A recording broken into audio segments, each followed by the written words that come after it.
5, 4, 3, 2, 1. How about we do it again? 6, 7, 4, 3, 2, 1. I think I farted.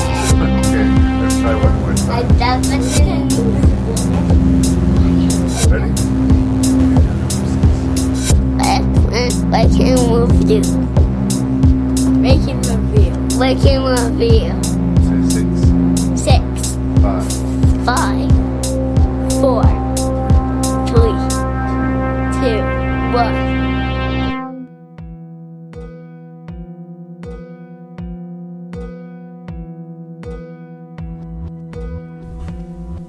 Hello and welcome to another exciting edition of Rank and Review, and kind of a special edition because my good friend Brendan Cook from Florida is going to join me to talk about creature features again, which is always fun. But he's brought his daughter Charlotte along, and she is just being introduced to the horror genre. And when I selected this list, or when Brendan selected this list, I don't even remember how we came up to this particular selection. She was not factored in. So it'll be interesting to hear because she's been sort of spoiled by seeing the cream of the crop of horror movies, because that's, your starter set. Say what you will about these creature features that we're talking about this week. I don't know that a lot of them are going to be discussed as the cream of the crop. I have a certain affinity to this type of goofy monster movie, but maybe she doesn't. Maybe you gotta grow into that kind of appreciation. So hopefully we're going to be teaching a lesson here on the subtle art of so bad it's good, or the appreciation of a guilty pleasure. You don't always have to like a movie because it's good. As usual, you can send your feedback to ranknreview@gmail.com. That's ranknreview@gmail.com. I have a presence on YouTube, so unless this particular podcast has been blocked for some reason, you can also find the podcasts, most of them anyway, on YouTube. You can leave me your rank there, you can leave me a like, maybe a subscription, and that helps my get eyes to my podcast, which has been my long-term goal of this podcast. First, make 10 years worth of podcasts, then figure out how to get people to listen to them. So yeah, please think about doing that. My friend Jason Dubray has this great podcast called The Shelf Shedding Movie Show.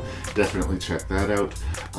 And yeah, let's check in with my Florida friends, Brendan and Charlotte Cook.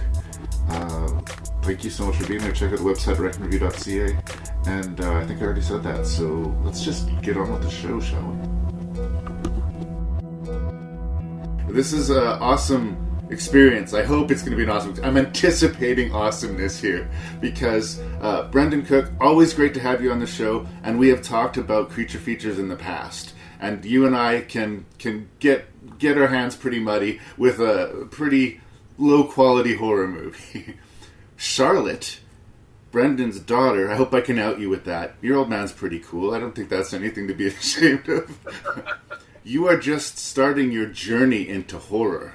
And you said that your favorite horror movies are the Cronenberg Fly and James Gunn's Slither. So obviously you have been well treated by your parents. Certainly. So, but I think what we can have a talk about today is you have been sort of spoiled because you're just starting with horror. You're getting all of these really A-level horror movies. What maybe Rank and Review can introduce you to is some of the B, C, and D level horror movies, and that, believe it or not, although it may be hard to appreciate now, there are things to find to appreciate in them. But do not feel like you will be admonished for not enjoying these movies. Like, you're here to express your opinion. Your opinion is always correct because it's yours. So you are very welcome here, and I'm really happy that you decided to join us. What was it? Did your dad just talk you into this, or was there something about the titles that drew you to it? Well, it was mainly my father just asking me, like, well, would you like to have the opportunity to be here? Like, I think it could be a really cool, like, enlightening experience, and, like, I'm not, it's not like I'm really opposed to watching 6 movies over a 5-day span. But Yeah. normally they are good. That's the difference, Charlotte. Yeah. Yes, I didn't exactly know what I was stepping into, to be honest. And I think fair by enough. the very last movie, especially, Charlotte, what were you saying? You were in a bit of a fugue state there, I was a little bit euphoric in a way. Like, I was kind of drifting through it half lucidly. I don't really remember much of what happened, but I think I have at least a bit of a good structure. Well, Brendan and I, we've talked about Bigfoot movies specifically a couple of times, and that genre in particular, as much as we're fascinated by Bigfoot, they seem to have a real hard time closing the deal on a good Bigfoot movie. Like, I don't know why it's so hard. There's such fascinating lore around Bigfoot, people in the trees, monsters. Is he a scary Bigfoot? Is he a friendly Bigfoot? I don't know why it's so hard for them to pull it off, but I want one. So in my quest to find movies like Primal Rage, I have to watch a lot of other movies. So I think that's what we're going to be talking about here today. I mean, I enjoyed some of these movies. I'm not going to say otherwise, but even the ones of these movies that I enjoyed, I don't think any of these is like anyone's favorite movie. They're for people who just really enjoy genre and, like to explore all of its corners. Brendan, sorry, I didn't mean to focus everything on Charlotte. Was there anything specific about this list that attracted you initially, or was it just the idea of talking more Bigfoot? I love creature features, Larry. I mean, yeah, I'm glad to talk Bigfoot. You tipped your hand, I'll tip my hand. I'm kind of a fan of Primal Rage as far as it goes. Glad to have that on the list. But I will say that overall, this is probably the weakest of the 5 rank and reviews I've done. This feels to me like the weakest overall selection. So it was both painful and hilarious to see my daughter sort of subjected to this film after film and realize, yes, most movies are not on the level of Slither or The Fly or The Substance or Dr. Sleep. No, and a lot of these movies also don't have anywhere near the budget to pull it off. Sometimes it's just kind of adorable to watch them try. I'd say that's fair too, but I get the feeling that something like Under Paris or even Unearthed had a pretty good budget. It's just what you want out of a movie. I did an episode, actually 2 episodes with my friend Scott called Guilty Pleasures. And a shark movie called Deep Blue Sea ranked very, very high indeed on that list. Are you aware of Deep Blue Sea, Charlotte? I think it may have, it was one of the first almost horror movies that I've almost fully watched at 8, and I think it's the reason for my trauma related to sharks in movies. To me, Deep Blue Sea is one of the best bad horror movies. Like, it's not good, but it's kind of amazing.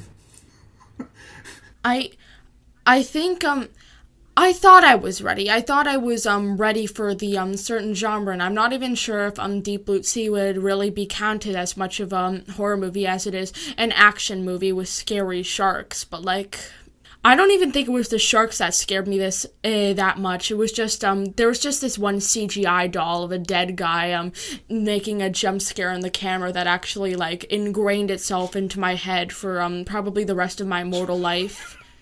You were scarred by Deep Blue Sea. See, we're coming at this from different perspectives, but that's part of the joy of this episode. Yes, different perspectives. Is there anything you guys want to say by way of introduction before I list off these movies and we get dirty? Not really, no. Is there anything, Charlotte, about... I think we've said something about your movie tastes already, where you're coming from. That's the most important thing, is that you've seen a lot of good horror movies, and you've tended to enjoy some really dark and disturbing body horror, right? I feel as though I've been matured, like my eyes have been opened to the world around me in a sort of way, a sort of surreal way. By rank and review, or before, by the other things you've seen? Rather by the realization that movies such as this exist. You mean the rank and review stuff we've seen, right? Yes, the 6 movies that were given to me. So if it's something like Under Paris is for you a bit of a Lovecraftian thing man was not meant to know? I didn't think that something so devoid of creativity or emotion could be produced, like, by the human mind. Frankly, I'm surprised. All right, yeah, there we go. I'm looking forward to it. Well, let's get into it. These 6 creature features that we are going to discuss. Let's open it up in a warm place. We'll start with Primal Rage, which has to do with Bigfoot. Then we're going to talk about Indigenous, which Chupacabra will be involved in that. Then we're going to talk about Unearthed. And part of the conversation about this movie is, what exactly is this creature that we're going to be? Alien, ancient, DNA collecting something or other monster? Sharktopus. Part shark, part octopus, all monster. Sharktopus is on its way. A Werewolf in England, not to be confused with the masterpiece An American Werewolf in London. This is a werewolf in England. Could they have known? Could they have known that people might get confused? That's a strange coincidence, I find personally. But since we're going to talk about werewolves in England, we should also talk about sharks under Paris. So we'll finish with the masterpiece Under Paris. Brendan, Charlotte, thank you so much for being here. My pleasure. There's something in these woods. Go!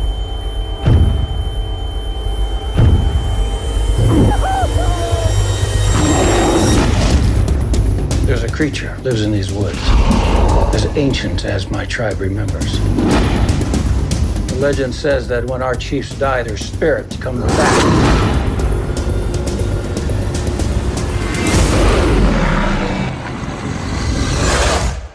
The creature took your wife.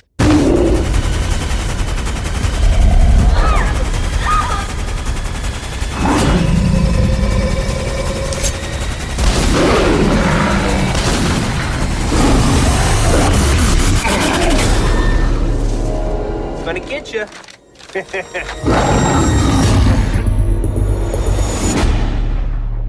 In 2018, Primal Rage is released. I don't think I found it right away. I kind of caught up with it, but I think other than, like, we talked about that found footage one exists, that the guys who made Blair Witch were involved with.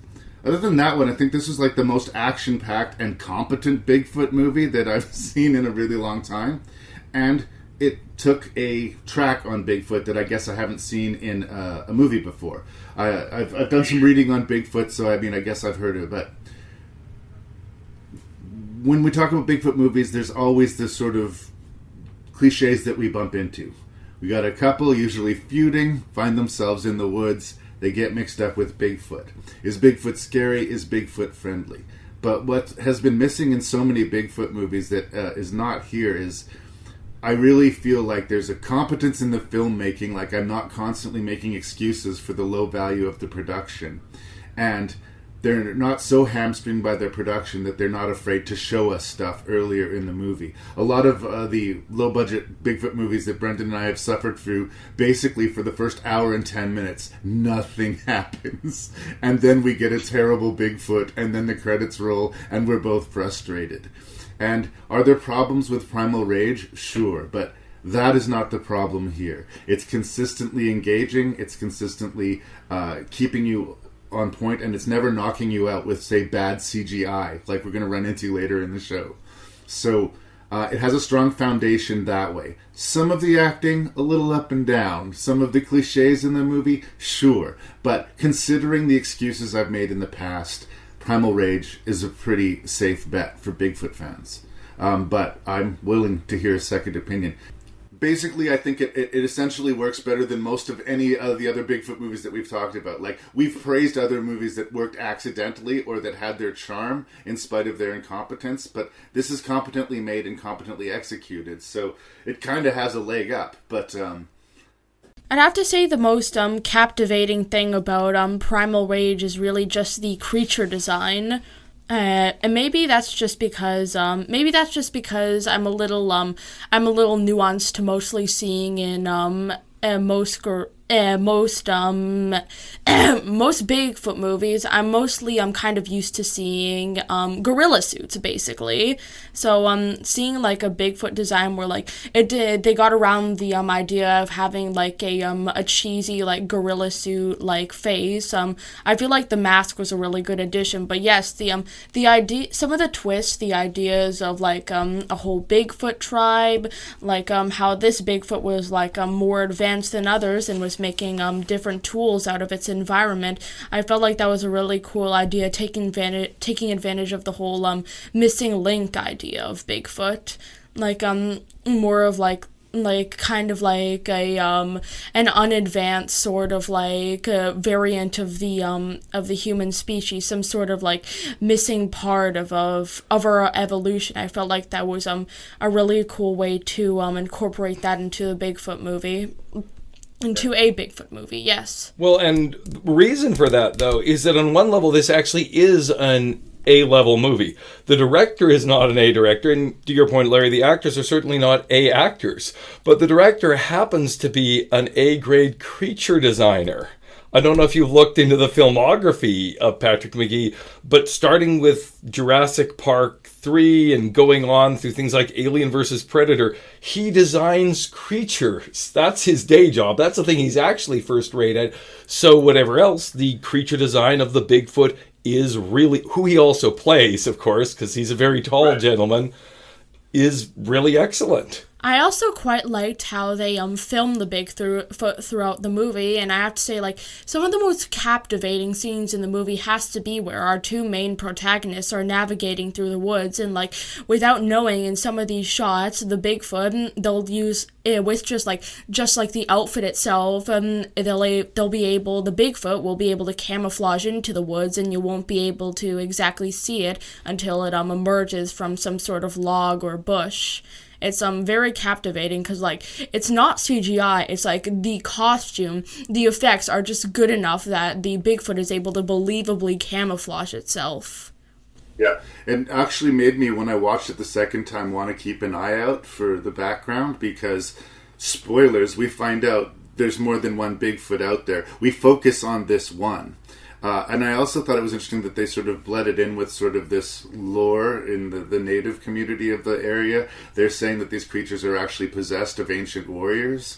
So is that the truth, or did these the tribes sort of grow up side by side from these Sasquatch, and the Sasquatch borrowed from them, and they borrowed from this? Like, there's actually something pretty interesting going on here, more than there's a monster in the woods.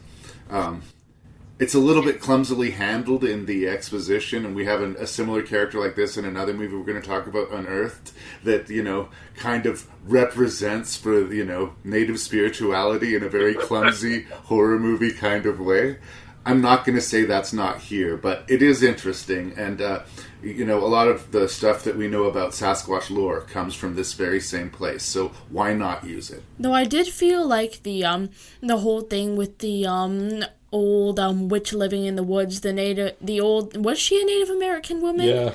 Yes, the old witch living in the woods. A monster American as well, yes. Though. She was kind of deformed and monstery. The deformed old lady living in the woods, I felt like, I'm not really sure if she was very necessary to the plot. And perhaps she was, Well, in a way she was necessary because they couldn't think of a more elegant way to make certain things happen. Yes, and perhaps it was more clumsily shoehorned in a way. Yeah. There are clumsy things, like the group of hunters that they encounter. They're all terrible. Everything that comes out of all of their mouths is just, like, ridiculous. But it's just because they're all going to die, and we're not supposed to be deeply impacted by this. But they don't come off as real, right? They just, like, yeah, there's macho dudes in their woods doing their dude bro thing. But this collection of guys is just garbage, right? Yes, it's garbage for a purpose, cannon fodder. That's right. So the movie doesn't want to upset us until the sort of go for broke third act, because it sort of sets us up like we know where we're going with this movie, and like this guy has survived for so long, and he's used his wit to match this creature, so clearly he's gonna get out of this. And no, I mean, I wasn't floored. It wasn't, oh my god, like I have to recontextualize everything that I've seen, but I honestly didn't expect that ending. Both losing our main protagonist and seeing that he was being observed by an entire tribe, it seems, of Sasquatch while this was happening. He was only doing battle with one of them, but they were all there the whole time, it would seem. I think it was quite interesting how they again, this circles back to what I said originally at the beginning. This really like reminds me of how often in Bigfoot movies, the Bigfoot is, even though it's like known as like the missing link, it is a big dumb monster in many ways, kind of just like a gorilla with a somewhat humanoid form. But I feel like giving it like the theory of Bigfoot, these intelligent attributes such as tool making, like living in tribes. Just to be clear, camouflage, that sort of thing. I don't think anyone has said that yet. He uses a bow and arrow to devastating effect. He's an archer, Oh, yeah. so that's the main sign of high level of civilization and sophistication, right? Yes, it's a very interesting take, the whole idea of Bigfoot. And that's what elevates it from just being, it's mostly a bad screenplay, but you can't completely call it a bad screenplay, beautifully filmed and with great effects, because they had a very cool core concept. It's a bad story, which is not quite the thing as an entirely bad script. But I gotta give it points where it delivers, and this might be shallow, but it delivers on the gore.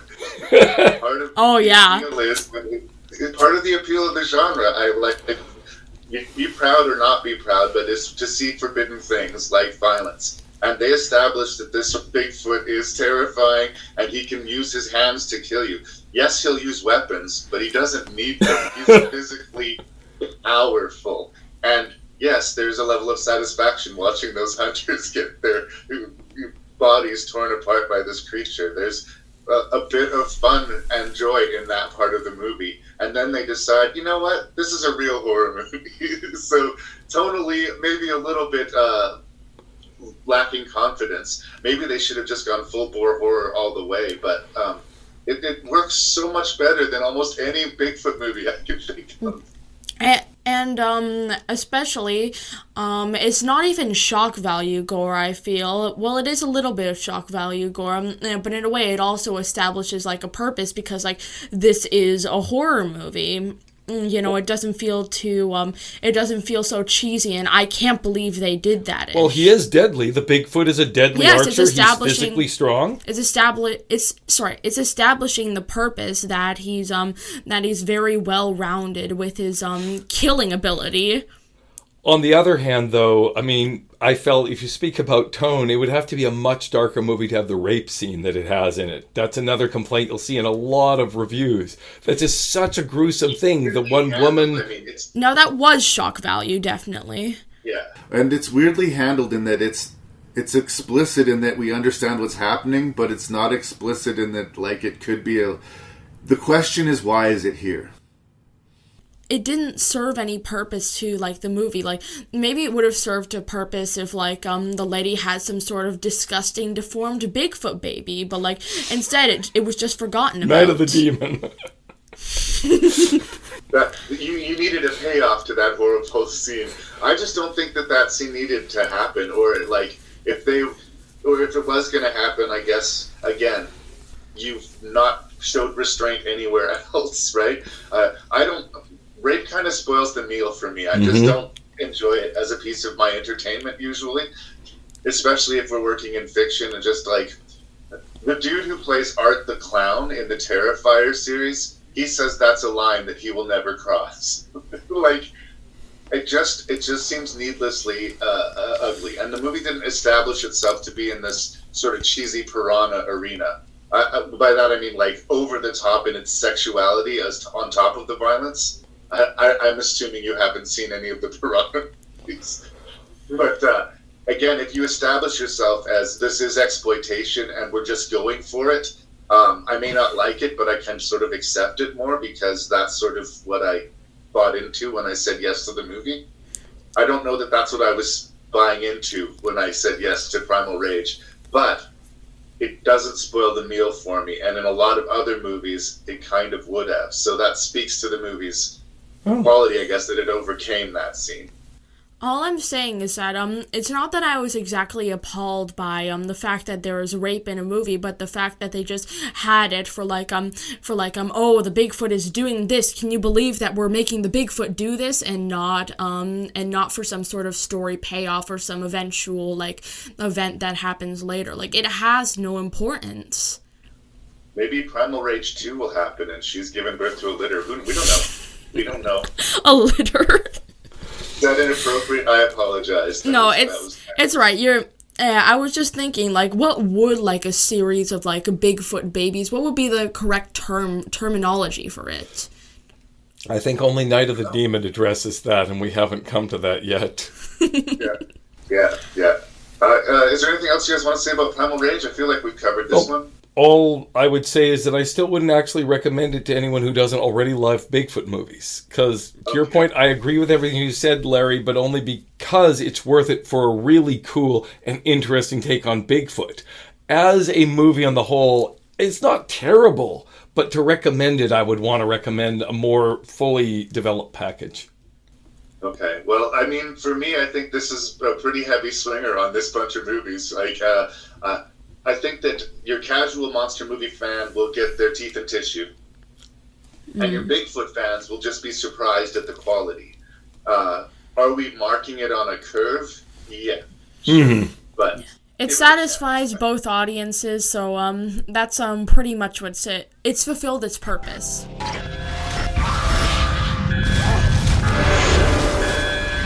My name is Scott Williams. This isn't a joke. God! I'm an American tourist in Panama. You gotta go back! We don't know where we are, and something is chasing us.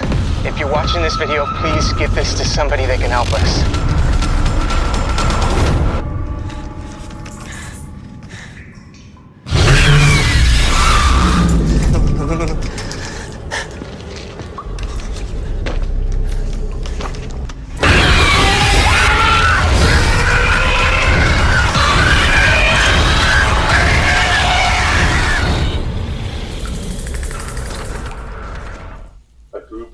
Travel to exotic Panama for a week of partying in the lush tropical paradise. What begins as a dream vacation turns deadly when they realize they're being hunted by a bloodthirsty, flesh-eating creature. Even the description has no depth. El Chupacabra, or the Goat Sucker, as it was introduced to me in the late 90s on one of dozens of those cheesy faux supernatural documentaries that they used to play on A&E all of the time. It's got a lot of weird, bizarre, interesting lore around it, in that it seems to cross over with the aliens, cattle mutilation. People find cattle mutilated and they blame aliens, or they find goats dead and they blame a goat sucker, and it's got vampiric qualities, it's got alien qualities. I feel like it's the mixed bag creature. If you're making a Chupacabra movie, you can sort of take what you want and leave the rest. Before I hit record, Charlotte was saying that she found this movie to be aggressively average. Is that the word you used? Certainly. That is incredibly fair. And I honestly thought when I saw the trailer for this movie that it was found footage. So that it almost looked like they were selling it for just the found footage aspect. There is a character who has a camera, and we do see a lot of perspective from the camera. But if you're under the assumption that this was a found footage movie, it isn't. It's just a movie that you've seen 1,000 times before, whether you realize it or not. Minimal points that I will give it is that some of the cliches that I have just been so conditioned to accept didn't actually happen. They successfully called for help, and a search party was actively looking for them. That almost never happens. And yeah, the found footage doesn't overtake the entire movie, but it does kind of overtake the cinematography of the movie, as the more into the scary we get, the more the camera shakes to sort of compensate for how not great the creatures look. I will give them points that they know that the creature's kind of mediocre, so they work around it fairly effectively for quite a while. But sooner or later, if you're a creature movie, you gotta show us the creature. And it does better than another movie I could think of, Unearthed, but it's still, if you're a monster movie, you need to deliver on that monster. The rest of the movie, as much as I agree with you, Charlotte, is aggressively average, I think works enough that if the monster had worked, it might have got a passing grade.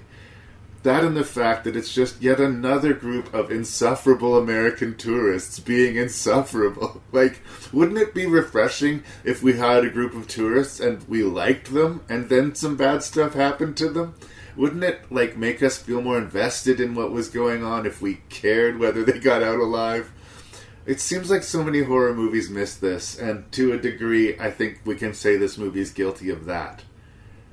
That said, Brendan, you and I have watched a lot worse movies than Indigenous for this podcast. Like, it's not great, but I don't think I will call it awful. It's okay. You know, Larry, Charlotte says average. Another great word, similar but with a slightly different inflection, I would pick is generic.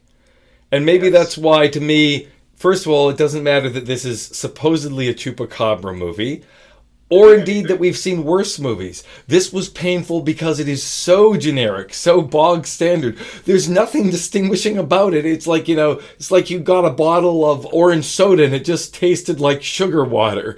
It's not a Chupacabra movie. It's just a bunch of screaming and running around in death. And the more you've seen it, the more painful it is to have to see it again. Now, when I was a child, I was very into the concept of Chupacabra and learning about the different legends about it, from the idea of like a mangy goat-like monster roaming around eating livestock to, as we see in this movie, a weird wrinkly little alien with a long tongue. But I'll have to agree with Father in the sense that there was nothing about it that distinguishes it from any other sort of to a bunch of teens and like ignorant college students get stuck with a monster type movie. It was like, I dare say I'd rather watch an episode of some sort of Scooby-Doo TV show rather than watch this, because I think I would find more ingenuity in the Scooby-Doo episode than I would find here. Yeah. But that's just it. There's always this foreboding person who tells them you're not supposed to go to this place, and they always say, screw this guy. Like, what if, they had a reason to go to that place? Somebody they were related to was there, or somebody they knew had gone missing and they were helping in the search effort. I mean, why is it always the same 5 characters making the same 3 mistakes? Like, it's frustrating, because I feel like, looking at it from a low-budget filmmaking standard, I've made a micro-budget film, so I know, like, I can feel these scares coming. I feel them setting him up, and I feel like they're actually doing this sort of comedic thing. They're setting up, this is the tight space that he's in, this is his light that's flashing on and off, and sooner or later he's going to see this creature. And I see the mechanics of that to the degree that I know when the creature is going to show up. Oh, the light's going up, and he's going to shake it, and we're going to see a glimpse of this creature. And I'm right. I can't be that ahead of you. I can be a little bit ahead of you. I can say, yeah, that guy's an asshole. He's going to get killed by the creature. Or I can say, you're making a bad decision here. But I shouldn't know to the point of timing it when a jump scare is going to take place. That is really unfortunate. I have to say, that normally, when I see movies like this, I often have almost a bit of an optimistic point of view, because I think, these are all, like, bad, reckless characters who are just, like, don't care about what happens to them, they're all for fun and partying, and then I think to myself, but then, as they, face, like, a death-defying situation, they'll, mature more and, like, learn more of, like, a friendship or bond with, those around them, and like learn to analyze their surroundings more. But anything really. You see, to make a movie with characters, there has to be this thing called development. Like, there has to be this thing called like something that like hooks you to these characters, something interesting about the individual characters other than being reckless frat boys and girls, like that type of stuff. But they want to have sex and they want to break the rules, and that causes problems. Well, yeah. I've seen it so many times over and over again. It feels like the whole movie I was just screaming in my head. I've played these games before. I've seen this stuff before. I've seen these stereotypes before, and they're not taking it anywhere but replicating it for a soulless cash grab. And the older you get, the more you've seen it, the more annoying it is, Larry. So I would say this would only be preferable to a truly terrible movie if it was the first time you'd ever seen a horror movie. Once you've seen this movie enough, a terrible movie has a novelty. This does not. Yeah. One scene that kind of made me smile, because like I've been pretty uniformly negative. When I'm uniformly negative, I try to find something nice to say. When I'm uniformly positive, I try to find something negative to say. There's a scene where one of the survivors runs out of the woods and is trying to wave down this helicopter, and it's all being broadcast. I thought that was kind of hilarious. Like, the whole way that played out. And suddenly, on international news, a chupacabra attack is broadcast on television. Did not see that coming for the movie. And like I said before, I do like that they were able to call successfully for help. I mean, it was hilarious. He said, we're in the jungle, in the Darien Gap. Like that's a pretty big territory that you're throwing out there. But geographically, it's almost all of Panama, right? That's right. But in another movie, they would not, all of their cell phones would have just been dead. Nobody would have been looking for them. There wouldn't have been that hope there. Just having that was like, oh, is there going to be a rescue squad that'll come in and then more Chupacabra? Like, potential. You were talking about character development. What if one of the characters was really sort of meek and scared and didn't want to participate, but the deeper into the survival horror, the more they found their survival instinct, and it turns out they are prepared to defend themselves, and that when the shit hits the fan, pardon me, they will be able to defend themselves. Like you say, that's what we would have called character growth. Not one character does this happen with, like anywhere, not even accidentally. It's kind of amazing. Or you don't even really need growth. One film that I haven't seen with Charlotte yet, because I think it's kind of flawed, is the recent Predator reboot, Prey. And in that case, it's not so much the character grows, but if you look back, she was exceptional at paying attention from the beginning. She had a really remarkable ability to notice things and pick up on things, which therefore she can apply to figuring out how the Predator works and defeating him. But these people weren't remarkable. I can't even remember what distinguished the characters. To be honest, I know this may sound may sound a little ignorant, but to be honest, I don't remember the name of a single character from that entire movie. Which is very common in these ones. Yes. For the entire movie, I think I could have just called the girls Annie and the guys Jack, all both groups of them, and like I would have been able to distinguish who is who based on appearance. But I mean, if I said there was the horny party girl and the kind of asshole guy, that would cover everybody. That would cover everybody. Like, certainly, it's to the point. You're similar. The characters are so similar that like calling them like stuff like horny party girls, the same like right. Calling a girl Annie. We didn't even have the degree of differentiation that Cabin in the Woods gives the different horror stereotypes. Yeah. Yeah.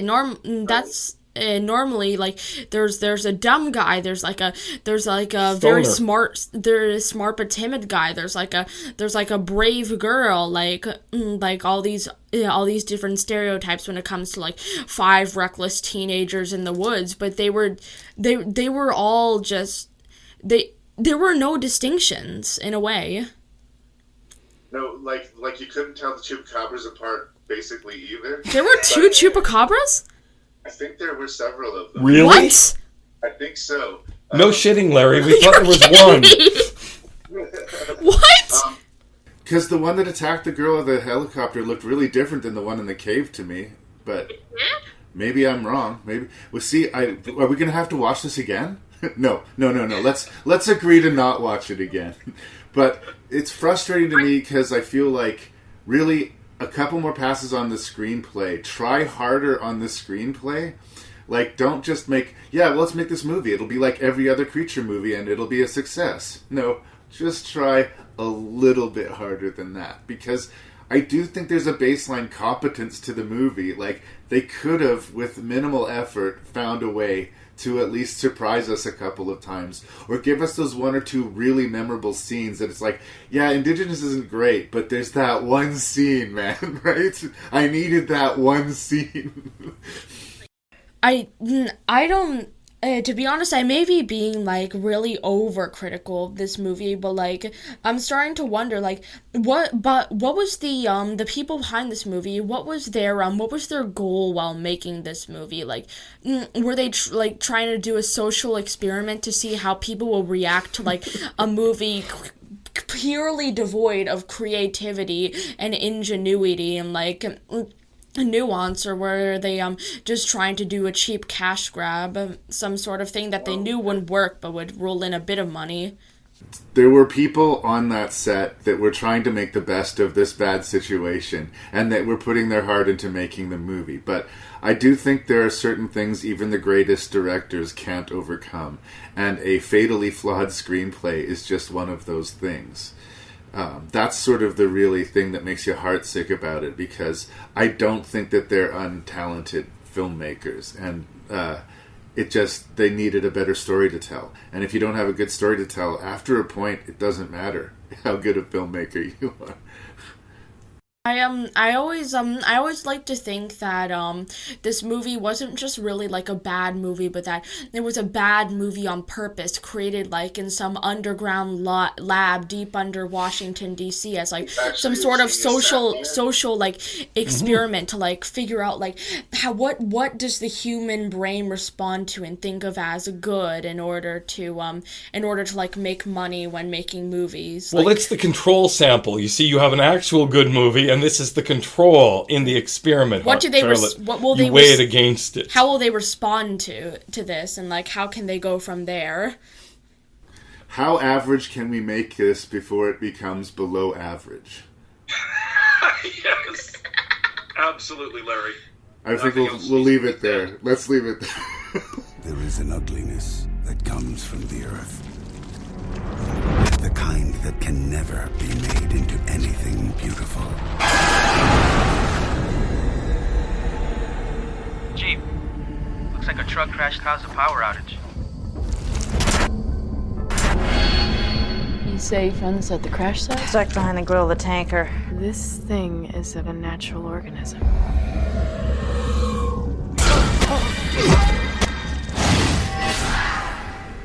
Sorry. All out of gas. You're welcome to stay here tonight. Get out of here! Go! What the hell was that thing? Well, that thing nearly annihilated the entire tribe. I was right. It was never dead.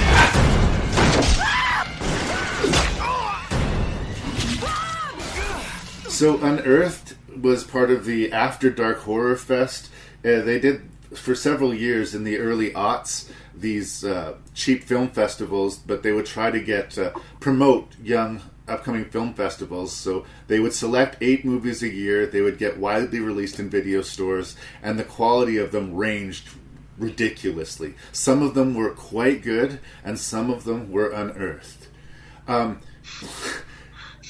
Unearthed has this like bland level of incompetence that could make me believe that it was a micro-budget Canadian horror movie, but it's not. It's an American horror movie, but it has a Canadian actress in the lead, Emmanuelle Brogger, I can't say her name. Anyway, she's a Canadian actress. If you watch Canadian television, you've seen her. If you've seen low-budget Canadian horror movies, you've seen her, but usually not in a big starring role. I'm sure, Charlotte, you're a big fan of Saw 2. She dies by stupidity in Saw 2. So father has not shown me Saw 2 because he thinks it would soil my taste in terms of all the horror movies. I'm afraid everything she gets is filtered through my biases, and I'm just not a fan of the Saw franchise. I have never been a fan of the Saw franchise, but they shoot almost all of them in Vancouver, so you get to see a lot of Canadian talent in those movies. I must say, when it comes to all the horror movies I've seen in my lifetime, and I've seen quite a bit. The mic. Sorry. Yeah, I must say, they've all been very hand-fed to me. Father has been very in charge when it comes to the quality of the horror movies that I experience. Although, to be fair, you decide which anime we're going to see. Oh yeah, definitely. So there's reciprocity. There you go. But your father's curated your horror experience. And I'm very glad for that. Steered you away from movies like Unearthed because, my God, the drunk sheriff with the tragic past? Honestly, if you're a screenwriter and you're starting with the drunk sheriff with a tragic past, respectfully, fucking stop. Just stop. Stop. Make it a drunken plumber with a tragic past. Like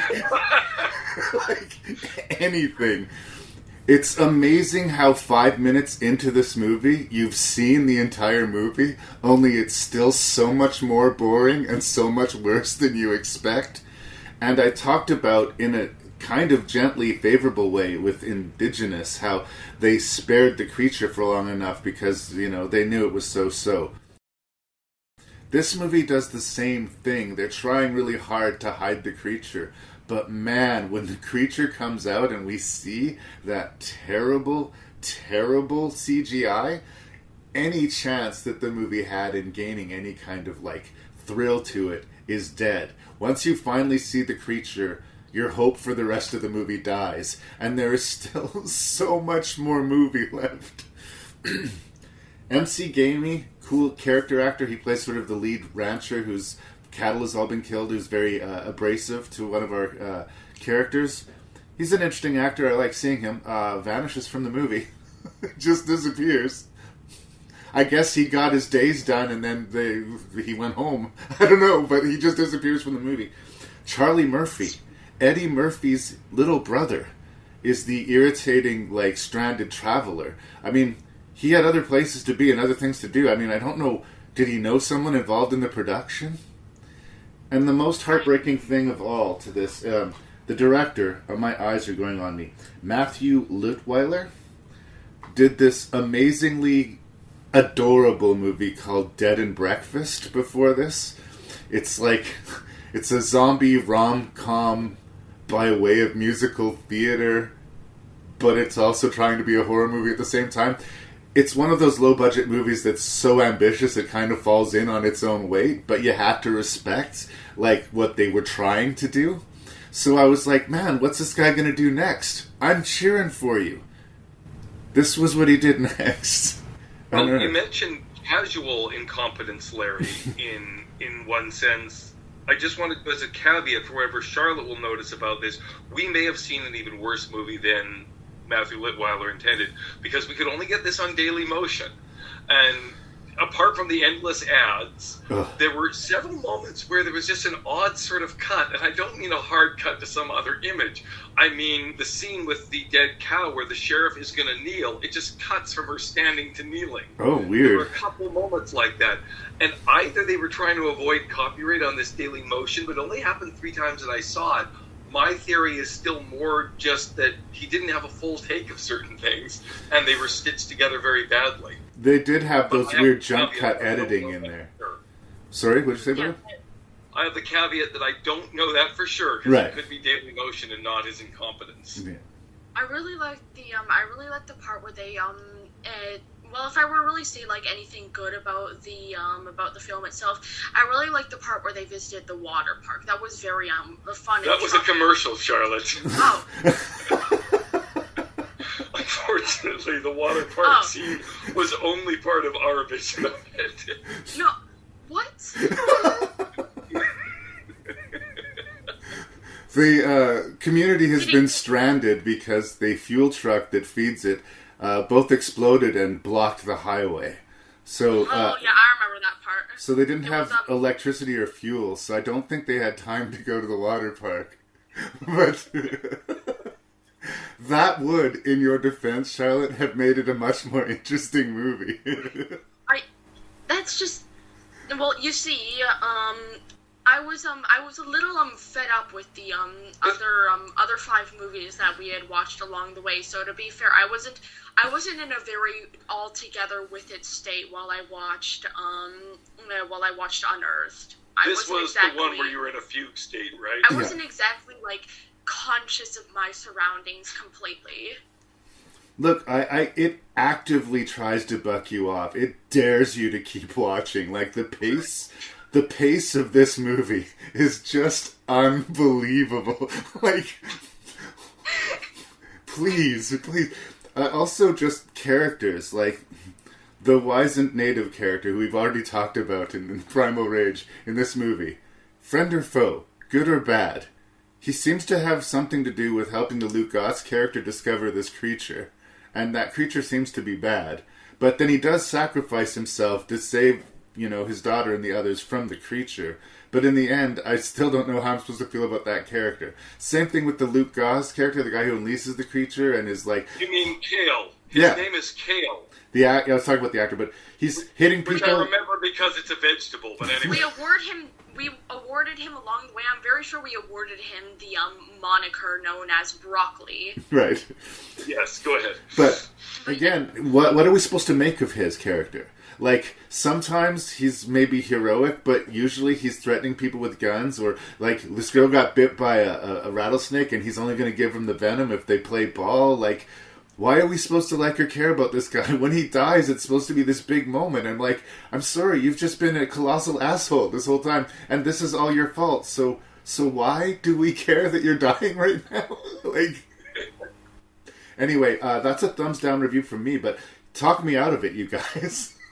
Well, speaking on the idea of the drunk sheriff with a dark past, I've seen before the idea of or of at least a former drunkard policeman with a dark past, but unlike this, that actually pulls that off and addresses like the trauma that sheriff has from shooting this child, instead of having like quick like bright flashes of some random indecipherable scene that just has very vague like implications and motives that you can only find out what it meant from reading about it in the Wikipedia site. I felt like the sheriff's trauma, the way it was represented, was really like vague and like kind of strange, because like I couldn't really figure out like what was she supposed to be remembering, like what's supposed to be going on here. All I see is a kid screaming and a guy getting arrested. Like I don't even like what was triggering her. Like, sometimes it seemed like she would be shocked by something that would trigger it, and then other times it would just randomly jump in to interrupt the scene. And we knew something bad happened to that little girl, and we knew that whether or not she was responsible, she felt responsible, so drawing it out was pointless. We knew from the first flashback what this was representing for her. I think the show Community points this out. These types of cliches was like, you get that movie where the cop finds out that he and the criminal are two sides of the same coin? Also, examples of this, look at any cop movie ever made. That's actually adaptation. I guarantee you the exact words you're using. It's a quote from Adaptation by Charlie Kaufman. I use it in my own class on film all the time. But, like, for examples of this, look at everyone. And that's exactly true here. Give us something to do. We have this mysterious Charlie Murphy character with his mysterious bag. Pay that off in some way. He's an asshole, but why is he an asshole? He's desperate to get out of there, but why is he desperate to get out of there? Points, they give him probably the coolest, most gruesome death of the whole movie, but why did that have to be Charlie Murphy? What was that character even about? I feel like, especially with both the Native American guy, who I can't even remember what his role is, other than the Native American guy, and the black guy, whose role I can't remember, other than the fact that he was the black guy. I feel like with both of them, the black guy, as you said, was he didn't really serve a purpose other than unwanted, unneeded, and unfitting comic relief. And you know what it felt like? It just felt like if you took a movie like, say, The Substance, and then put in a Will Smith-like character as as like, say, the main character's narrative foil, or rather moral foil, like say we're dealing with like how the main character of The Substance deals with like the concept of aging, and then there's just like a random black guy saying, "Man, lady, you look old." Yeah, hilarious. Thank you for undercutting the stakes. With the Native American guy, I have to say, there wasn't much about him that really captivated me, besides the fact that all I could hear him saying was, "You must get in touch with your emotions, white woman." He did give a lot of advice about that, and I will say, though, his granddaughter served the important purpose of being as about as universal a scientist as I've seen since the professor on Gilligan's Island. So she's just there with some plants in her little greenhouse. And so we learn she can sequence DNA. She can sequence DNA of fungi or plants or animals. She can identify alien DNA there in her greenhouse, and that's fine. But then we also learn that she has the machinery, the necessary wherewithal to separate uranium from uranium ore in order to get the killing of the creature. So she has the most complete science lab, not only relating to biology, but chemistry. There in her grandfather's greenhouse, that was impressive. The extracting of the uranium, like that whole end of the movie, like everybody out of the pool at this point of the movie was just like, okay, what? And I believe it was called the tsunami plant. I replayed it, and that's the plant which you need to add to the uranium ore to make the monster go away. And to your point, the same guy, Kale, who was working with the wise old Native American gentleman, they are responsible, as far as I can tell, for waking the creature up, but they're also the ones who put it back to sleep again. But again, they're so terrible about it to our characters. Like, you created the problem, you're fixing the problem, but you're also hostage-ing everybody who is, like, trying to stay alive. It just on its face doesn't make sense. Your movie should make sense. I really, there was just one thing that I wanted to address about the movie, which was the fact that the movie, I have to say, at first when I first went into it, I thought that it would be kind of like a combination of Alien and The Thing, kind of like almost like a rip-off, but like just like a completely unoriginal take on like an alien in New Mexico. So I thought, well, maybe it has like nice effects and stuff, but I have to say the alien in this movie was a little bit too similar to the alien in another movie. It really made me think of Alien, actually, the design of the creature, when it wasn't bad CGI and when it was a crappy rubber puppet instead. Yeah, it looked too much like Alien, but it mainly just looked too fake. And if you're gonna wait that long to pay us off, you gotta deliver. You have to deliver.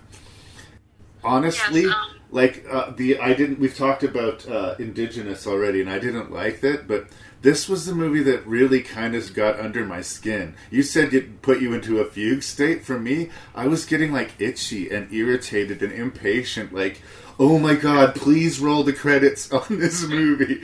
And I like to think I'm a pretty patient soul. Like, having made a micro-budget movie, I know that it's a Herculean task.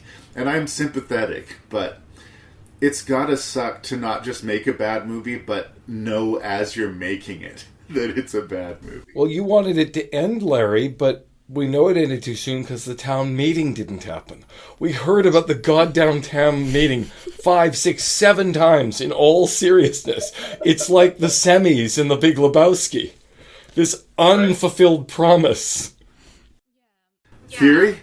I have a theory about the end of the movie for our listeners, okay? The drunken sheriff with the past sacrifices her life, and she's pulled out of the car, and like the 2 remaining survivors put her in the back. Theory? They ran out of money. She lived through that scene. There was a town meeting. MC Gainey came back. She was able to keep her job. All of that was supposed to happen, but no, we're out of the money. She's dead. Roll the credits. This movie's garbage. Tell me I'm wrong. I really, what really confused me about the main character's death, or their final death scene, now it can be interpreted in many ways, but I'm just confused on why, instead of injecting the creature with the poison, she pulled the shinobu and injected herself. Maybe it was because, like, all of her trauma with doing something bad that is completely unspecified and that I'm completely, like, not able to interpret at all from the confusing cuts they gave us. Maybe she was ready to sacrifice herself doing something good, but in that case, I think I'm giving the movie too much credit. I think you are, Charlotte. I think you are. This is the most skippable, I think, of a bunch of pretty skippable movies that we have here. Well, then, if you say that, all I'll say again to tip my hand, Larry, is that it was weirder and more different and more unusual than Indigenous. So I was actually grateful for some of including the fact that she killed herself for no good reason at the end.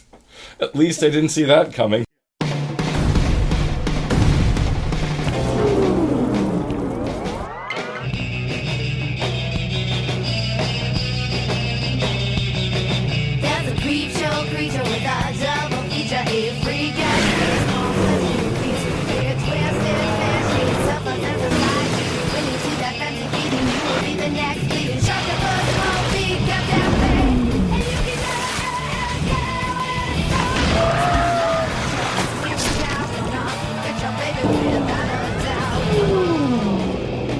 S-11 is now totally under our control. Blue Water Corps has just created the Navy's next super weapon.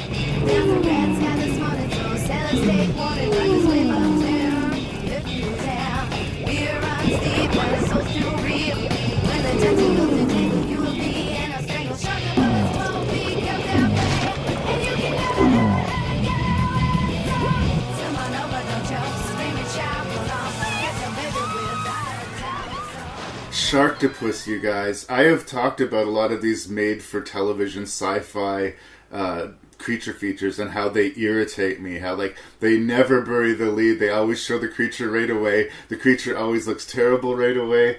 They always cast either, like, musicians who aren't actors because they think having Belinda Carlisle in their movie will somehow help them. Or, yay, Tiffany's in this movie. That makes it better. So here's the thing about Sharktopus. I think it's hilarious. I think it's absolutely hilarious. I love the leading man in this movie. I love how bad he is. I love how he doesn't know how bad he is. And I love how committed he is to his performance. Eric Roberts is an institution of himself. This man in the early 80s, he plays the sort of head scientist and the father of the female lead. He was Oscar nominated for this movie called Star 80 in the early 80s. He had this huge career, and now literally he does real estate videos. He does, I'm sure he would give a speech at your wedding for $50, right? Like, well, there always is cameo. Yeah, so I don't know what Sharktopus has other than a kick-ass theme song that all of the other sci-fi movies didn't for me, but I stopped fighting it right away and just pointed and laughed at it. Yeah, it's stupid from beginning to end, from wall to wall. It's cringily acted. The CGI is so embarrassingly bad that you're like, who is this movie for? I guess it was for me. I hated Two-Headed Shark Attack. I am not a big fan of Megalodon versus Giant Octopus. Dino Shark did nothing for me. Like, I've seen a lot of these and disliked them, so I don't know, maybe I'd had too much to drink that day, but I laughed all the way through Sharktopus, and I do kind of think that was the point when all was said and done. Am I crazy? Well, let me just clarify one thing before I leave to Charlotte the question of how crazy you are. I think she'll be more honest with you, Larry. but you're referencing all these other things like Megalodon, Two-Headed Shark. Are they the same? Because you've got the Asylum and all that other kind of garbage, but this was a Roger Corman film, and in fact my very first, so it more has the distinguished legacy of Piranha and Piranha 2 and so on back into in fact, even the Vincent Price films in the 50s, so I'm not sure whether we really... The movie all those other movies are trying to be, I guess is what you're saying. Right. Well, what I just mean is it's a different type of movie. It's still a Roger Corman film. He was still around 10 years ago when this was made. And he has a different legacy of making cheap, fast, bad movies from something like Asylum. And I know we've seen Asylum things before. Also, Eric Roberts is Julia Roberts' brother, actually, rather than uncle. Brother, yeah. Emma Roberts would be his niece. Which is actually, though, I introduced Charlotte to him. I'm like, oh, no, that's Eric Roberts. I had the whole explanation to her, and it paid off because then when we watched Unearthed, there was a Julia Roberts joke, which otherwise she wouldn't have known who the hell that was. But she was prepared for, didn't I tell you Eric Roberts has a sister who's actually famous? But, yeah, so I'm not sure which kind of bad movie this is, but maybe that's not relevant compared to how crappy. How bad was it, Charlotte? Well, in a way, I think Father agreed with me on this point, but I feel as though like it was bad in both like the way that it was just bad, and it was bad in the way that it was trying to be bad and therefore funny, but the way it constantly tried to be funny and tried to like and tried to be like, oh, we're like even though we have bad CGI, we have funny jokes and we're a diamond in the rough. I felt like, sure, maybe it was bad, but like I feel like they were trying too hard to make it bad. Like they were sometimes that was their purpose. And like, you know, like sometimes that could be good when it's done well, i.e. the our next movie, which I'm pretty sure is wait, no, should I say that? We don't know what our next one is. We don't know yet. what our next. There can often be like a movie so bad it's good, but sometimes people can also try to make a movie so bad it's good and fail. It's like, you know, nothing is ever really like so good it's bad when you're intentionally trying to be so bad it's good. Well, some Corman movies do this, and the worst is this Troma releasing company. They're constantly referencing themselves and how cheesy, and look at how cheesy and bad we are. And I will agree with you guys, in some of the scenes, maybe even a lot of scenes in Sharktopus, they are doing that. But our lead character, I really feel, is giving this earnest performance, and it's hilarious to me. It is hilarious to me how hard he is trying for this. And the whole subplot with the journalist character who's like getting all this like gore footage and like her payoff as a character, like it's not good. I'm not defending that it's good, but I guess that I enjoyed watching it in a way that I wasn't expecting, because I watched Sand Sharks, like I said, and they're cheaper, and they, I guess, are sort of the Roger Corman ilk in that they're trying to do an ambitious movie for very little money, and that's sort of what they have in common. But the sci-fi ones maybe just don't care that they're bad, whereas the Corman ones are sometimes self-consciously a little bit leaning into it. I think that a balance is struck here. There's a radio DJ who's floating in a boat who's giving news reports about Sharktopus throughout the movie. Ralph Garman, that actor, absolutely knows that he's in a terrible movie. He's sort of like Kevin Smith's familiar these days. He shows up in a lot of Kevin Smith's movies and stuff like this. But he knows he's in a bad movie and he's playing it up, so those scenes are just kind of meh. But I like it when it's sort of like really awkwardly going for a legit action sequence. Like the main character firing again and again and again at this invisible shark and missing again and again and again. I don't know. I think maybe I just gave up and let it wash over me. Like sometimes you just have to stop fighting the movie. But I laughed. I laughed. I must say, there are two things I'd like to address, but elaborating on your point about the reporter, I feel like the reporter was a deeply misunderstood and miscarried character in the way that they're posed as like somebody who like really enjoys their job and takes it seriously and wants to deliver the news to the people, and yet this may be like even a bit of like, say, what's the word for sexism, like mass Did you see something patriarchal? The patriarchy, yeah, misogyny. I feel as though like there's a bit of misogyny in her whole news station too, especially the way that she's basically like told that even though she's getting good footage, she's being replaced by her brother. So naturally, she would feel very like motivated to be like, hey, I'm getting good footage. Why are you replacing me with the with basically just the male variant of me? Like, why would you do that? But yes, I feel like they said like, oh, let's create an ambitious female character and make that bad, because ambition in women is bad, and like you should never try to like look beyond like serving other guys who are out doing like the real jobs and stuff. Well, I also think it's funny to admonish it just generally, because what she's doing is making money off of this gore footage of this creature killing people. I felt like that's why she had to pay with her life. It wasn't that she was like female and being punished for misogynist reasons. It was like she didn't care about all the people dying. She just wanted to get the good footage. Well, but it is... They muddy it up with all of this replacing her, and like again, how are we supposed to feel about her death?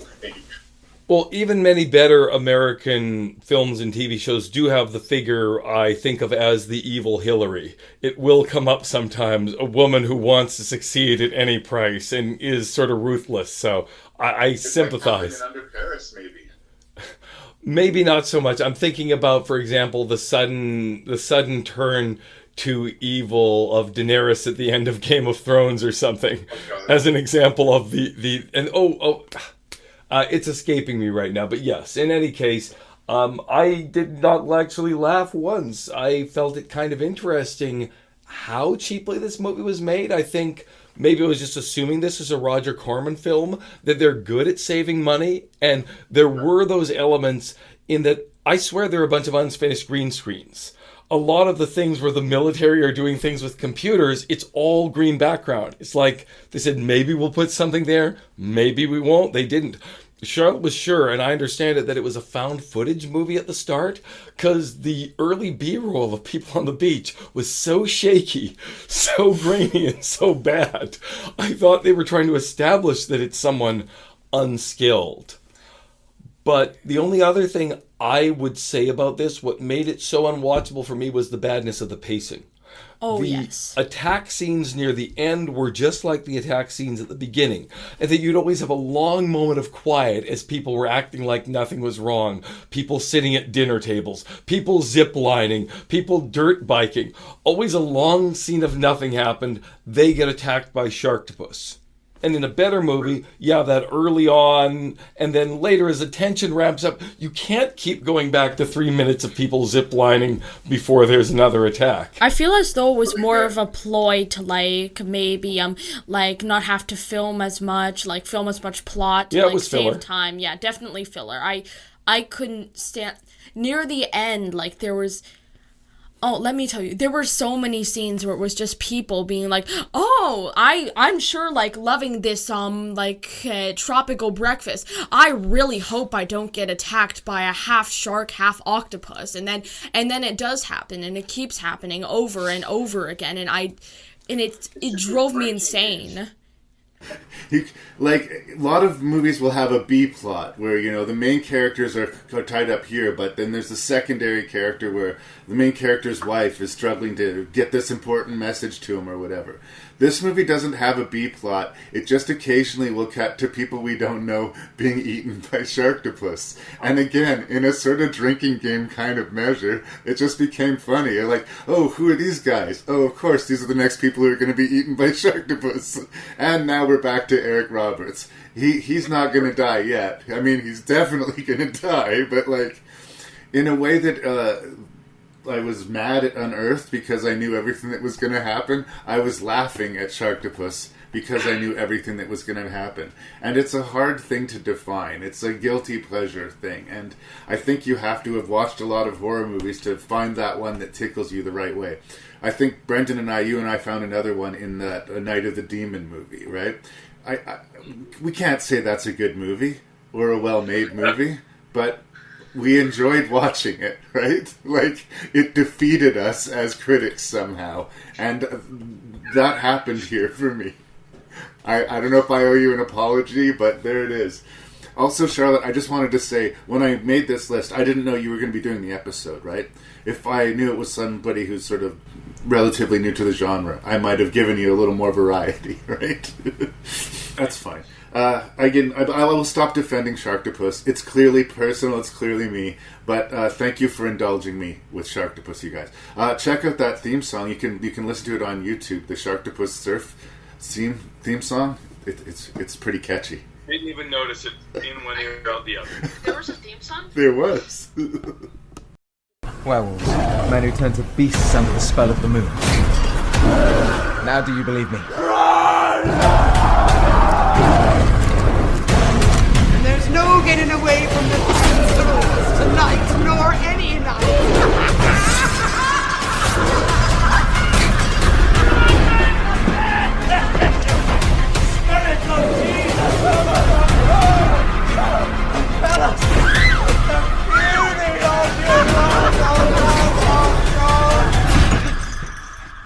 How is she? Incredibly hairy.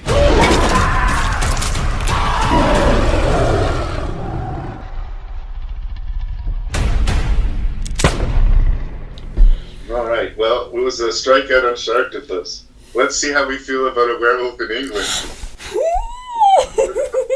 Look, I am going to go confess that I was shocked by a werewolf in England.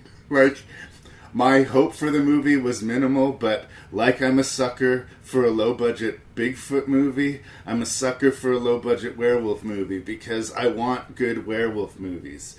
And this movie is not amazing, but it is pretty damn entertaining, I thought. Like, for how lo-fi it is, for how clearly handmade it is, for how, like, embarrassingly they're not super successful at expressing period, you know, they're not this Robert Eggers school of, like, making you get lost tangibly in the history of the film that they're telling. This is about 7-foot-tall werewolf costumes and not very consistently, you know, convincing gore effects. But I have to say, much like Sharktopus, after a point, I just stopped fighting this movie, and I found I had a big smile on my face, and there's a couple of genuinely jaw-dropping moments in the movie where, like, I could not have predicted that.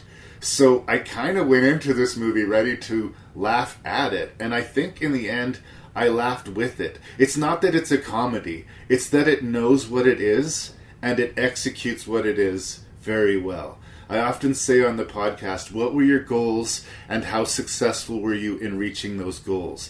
And by that measure, I'm going to call A Werewolf in England a success. It's cheap, it's kind of vile and gross, but it is a success? ... question mark?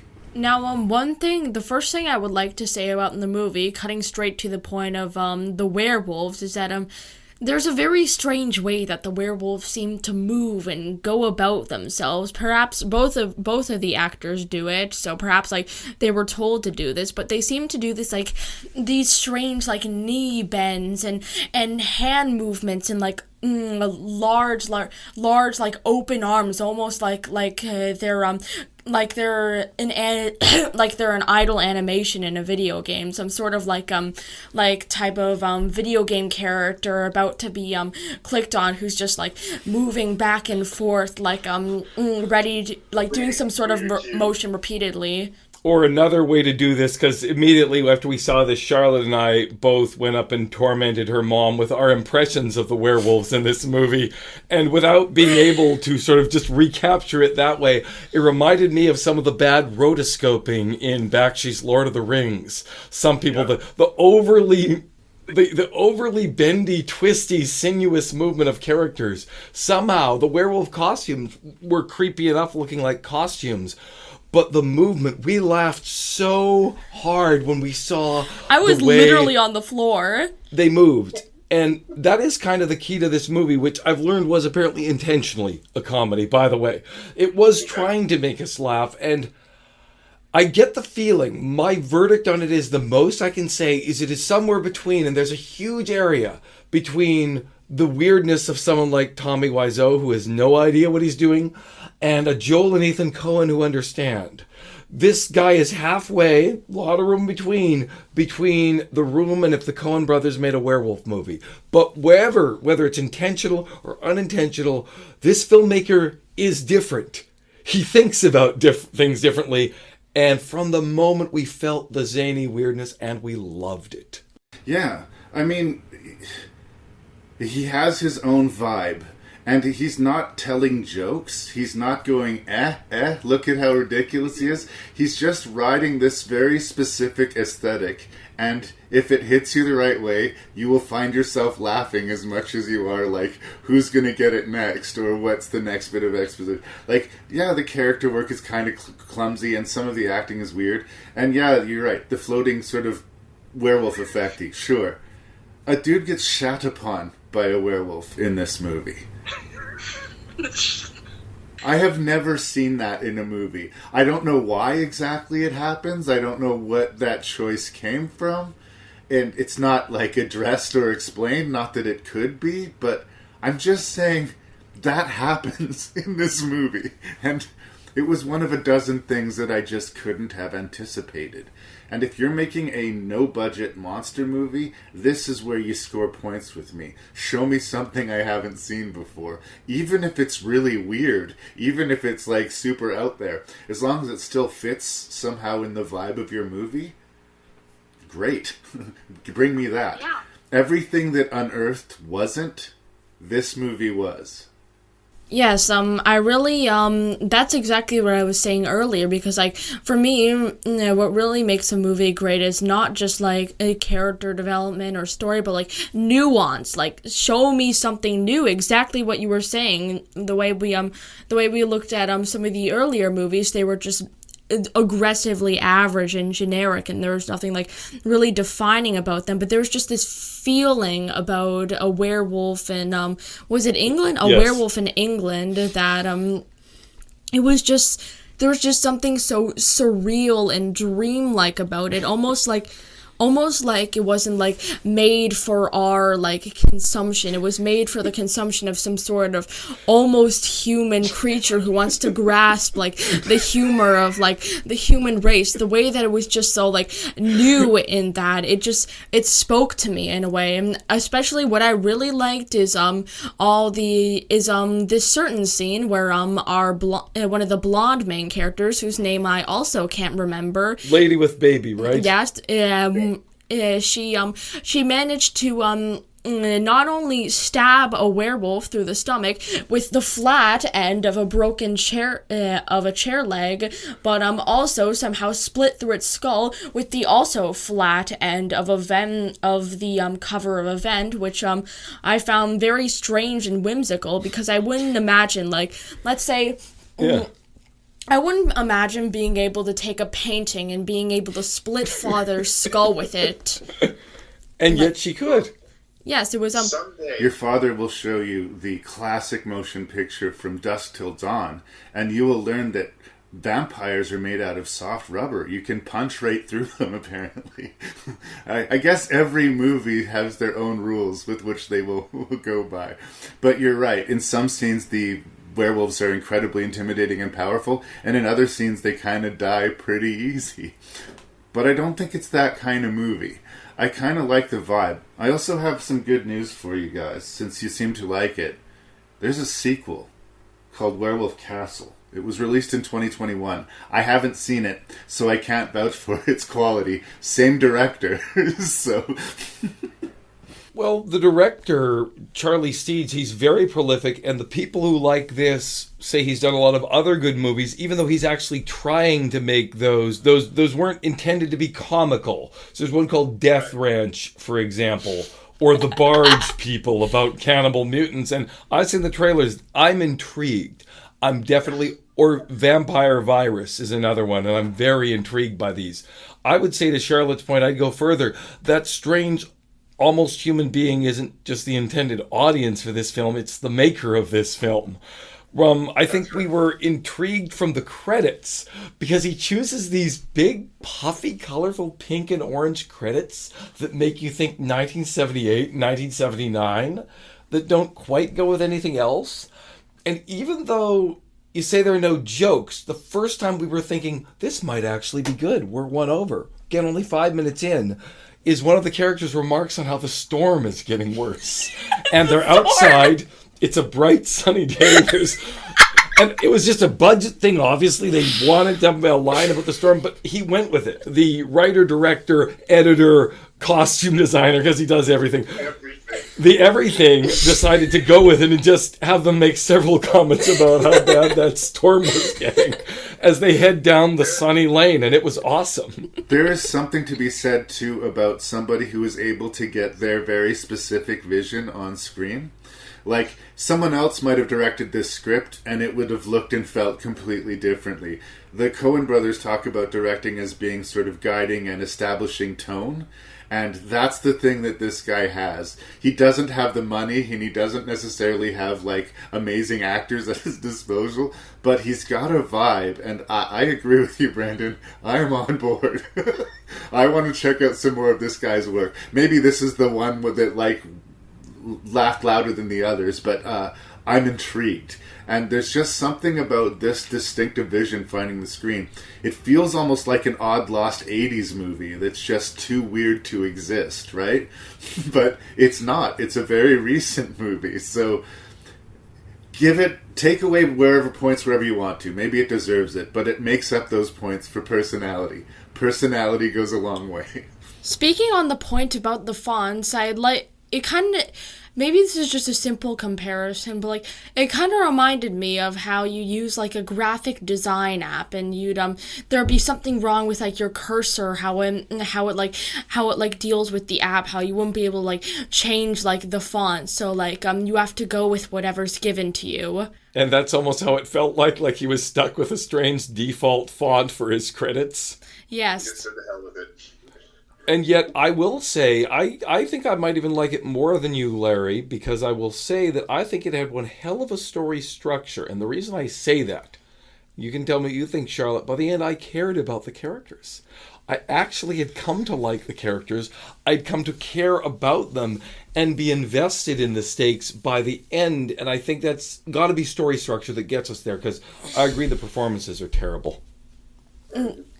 Yes, I'm not really sure if I can completely agree or not, but I have to say, like, by the end, there's, I very vividly remember where, one of the main characters is, on the verge of turning into a werewolf, and his, newfound girlfriend doesn't want him to be shot, and I remember very vividly, the whole time, I was actually very involved in anticipation to see whether this man would get shot or not, to the point that I was running my hands through my hair and yelling, "Just put him out of his misery!" It was, I have to say, in that way, they managed to engage me, so that's, something that a lot of the other movies could not. It has a bit of a community theater vibe to it, too, but I've done community theater, so I guess I'm also sort of, it has an aw shucks quality there as well, and again, like, it's one of those things. Part of the appeal is the wonkiness of the performances, is sort of like the too clean costumes, like that were clearly hanging on a rack in a room for years waiting for someone to wear it, like crisp and new, like the weird echoey quality to some of the interior sound that seems just a little bit amateurish, but also strangely perfect for the movie, like, I don't know. It seems like even when he fails, he wins with this movie. And I think it's deliberately set up to lower your expectations. Even that title, like A Werewolf in England, you feel like this is a mockbuster. This is somebody who's trying to cash in on an American Werewolf in London literally 40 years too late. But, sucker that I am, I picked up a copy, and here I am, selling it to the internet. So, I don't know. there's something smart in amongst all of this insanity too. Like, he's able to make in his next movie, he's able to get his films made and make a living making Werewolf Castle, and color me jealous, man.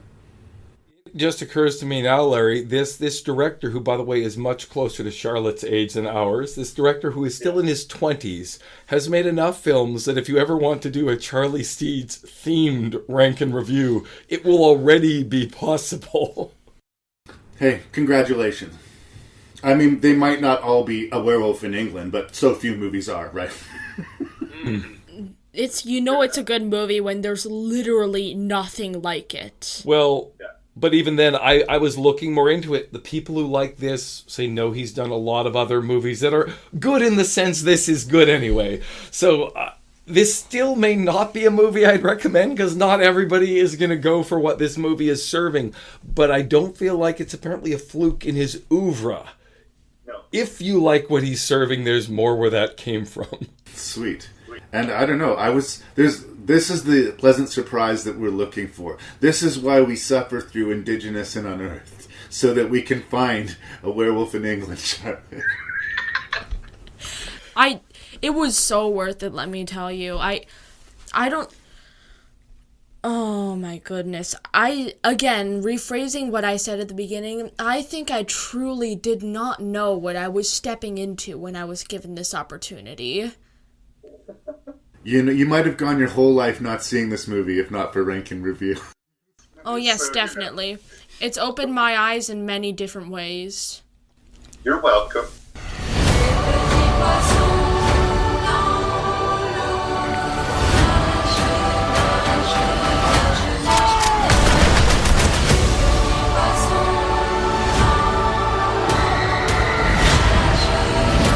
Paris est et sera toujours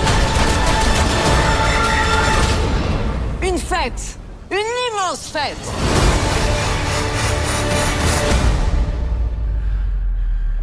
C'est fini. Aussi bien que les I guess it's time for us to disagree about Under Paris. Xavier Gens, or Xavier Gens, I'm not sure exactly how you say his name. He made a movie in Winnipeg called The Divide in 2011. It's post-apocalyptic, people trapped in a basement. Michael Biehn actually overperformed for me. It's not a pleasant movie, but it's a decent one. And he did an interesting movie called Cold Skin, a monster movie that nobody saw. I don't know, he makes a lot of movies in Canada, and I sort of keep an eye on him, and I've been cheering for him. I think this is the first one of his movies, other than Frontiers, that I've seen that is actually in French, because he's a French guy. And I want to say that Under Paris is absolutely a movie that just knows what it is. It doesn't make any sense. It's completely ludicrous in its premise, but everybody in the movie plays it completely bone straight. And like...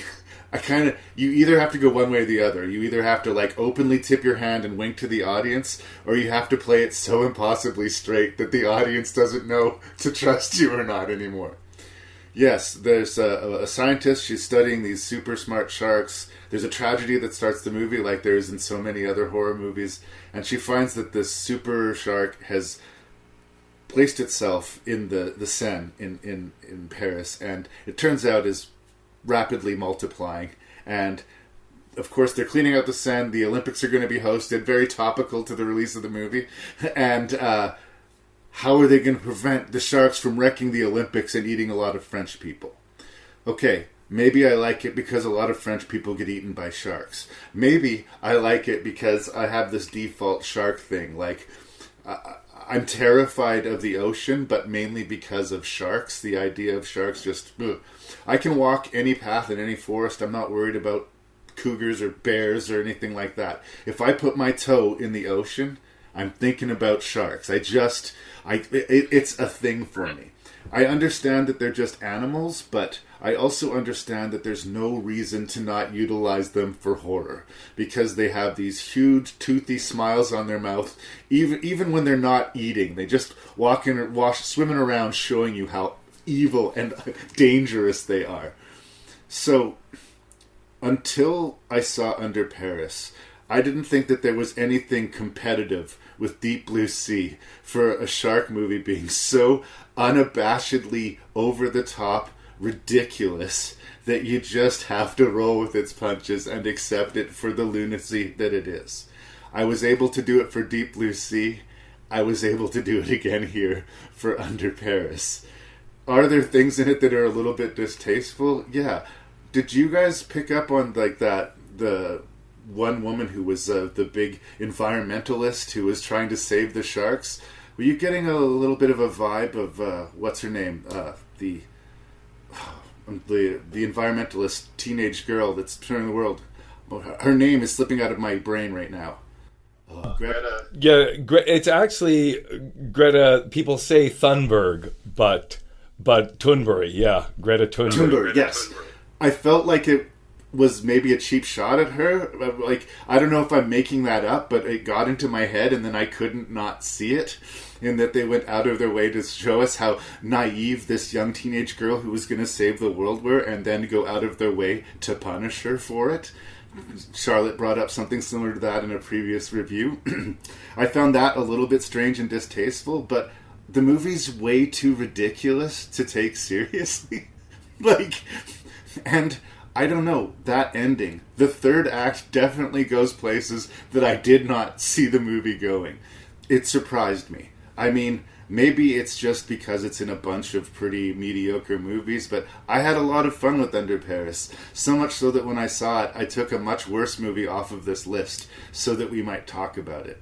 I usually don't talk about Netflix movies on Rank and Review because I resent them diluting the physical medium. But I don't know. It was the most ridiculous, crazy, enjoyable shark movie I'd seen since Deep Blue Sea, so I wanted to spread the word.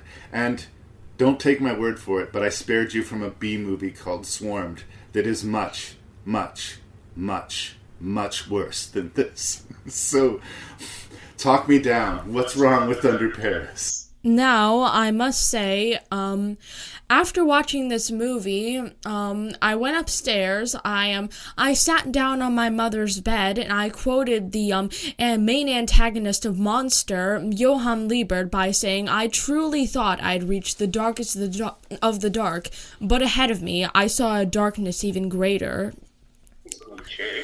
I really thought I'd seen the greediest, most soulless, most cash grab movie ever by taking on this challenge. I really thought I did.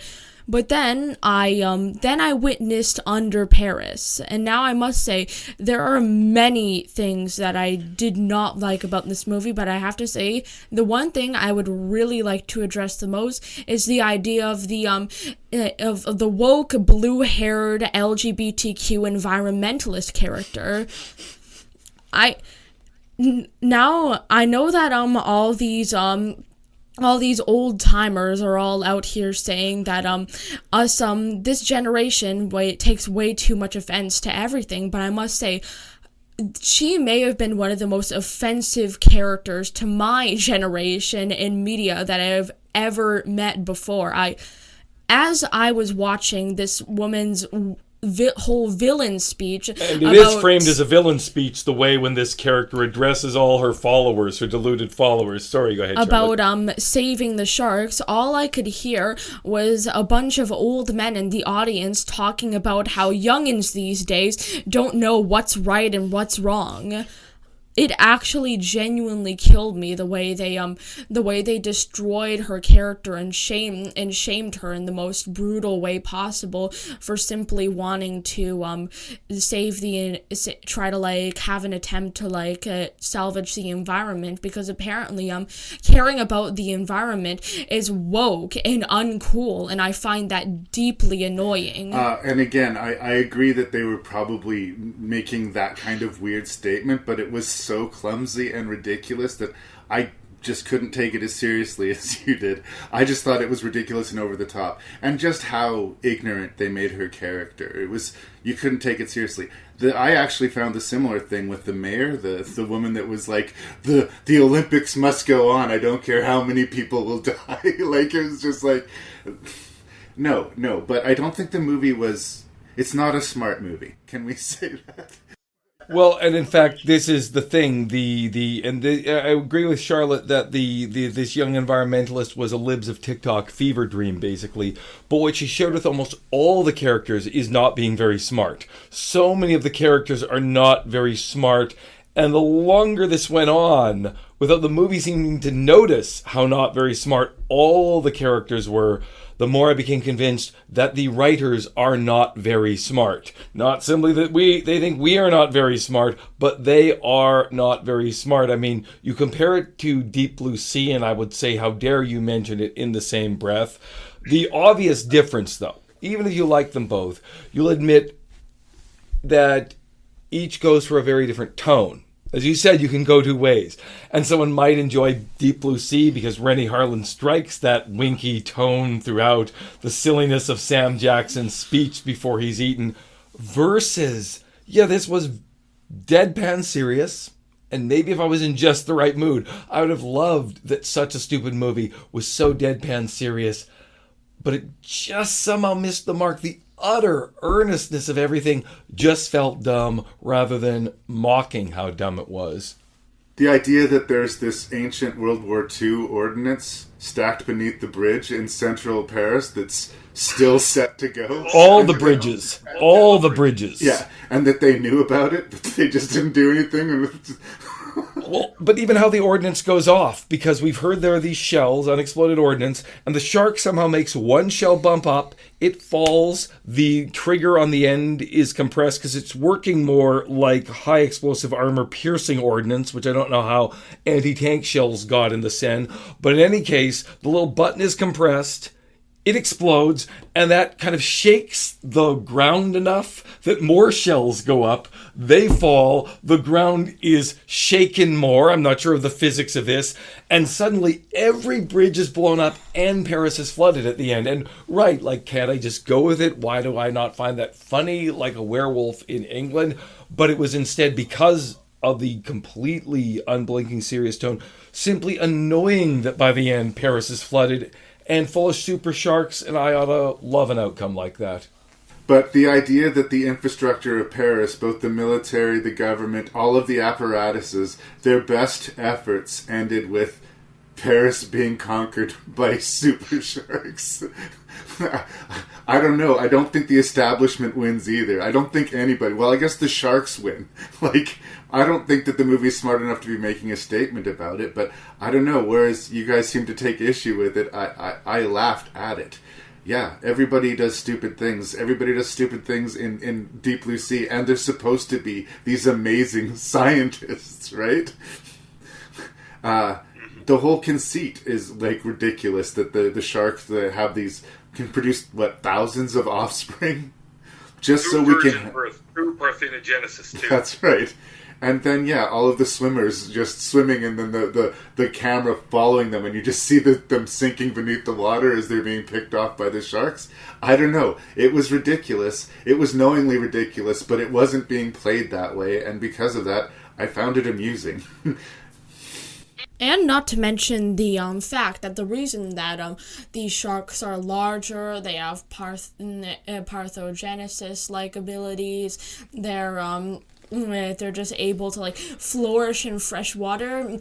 The idea that this is all motivated by the fact that there's garbage in the water, and somehow the garbage magically gave these sharks that ability is just so ludicrous that I must admit, it's funny. It sounds better whenever you say it. I almost compare the difference between how annoying a lame off-color joke might be and in the original British version of The Office when Ricky Gervais' character keeps retelling this awful, unfunny joke. It's all in the framing. All of a sudden now, the fact that it's like the 1950s, like a 1950s American horror movie. Garbage in the Pacific gives the shark superpowers, and yet nobody was a little annoyed by that. I was really annoyed by the fact that we never learned why they went to Paris. Isn't that not true, Larry?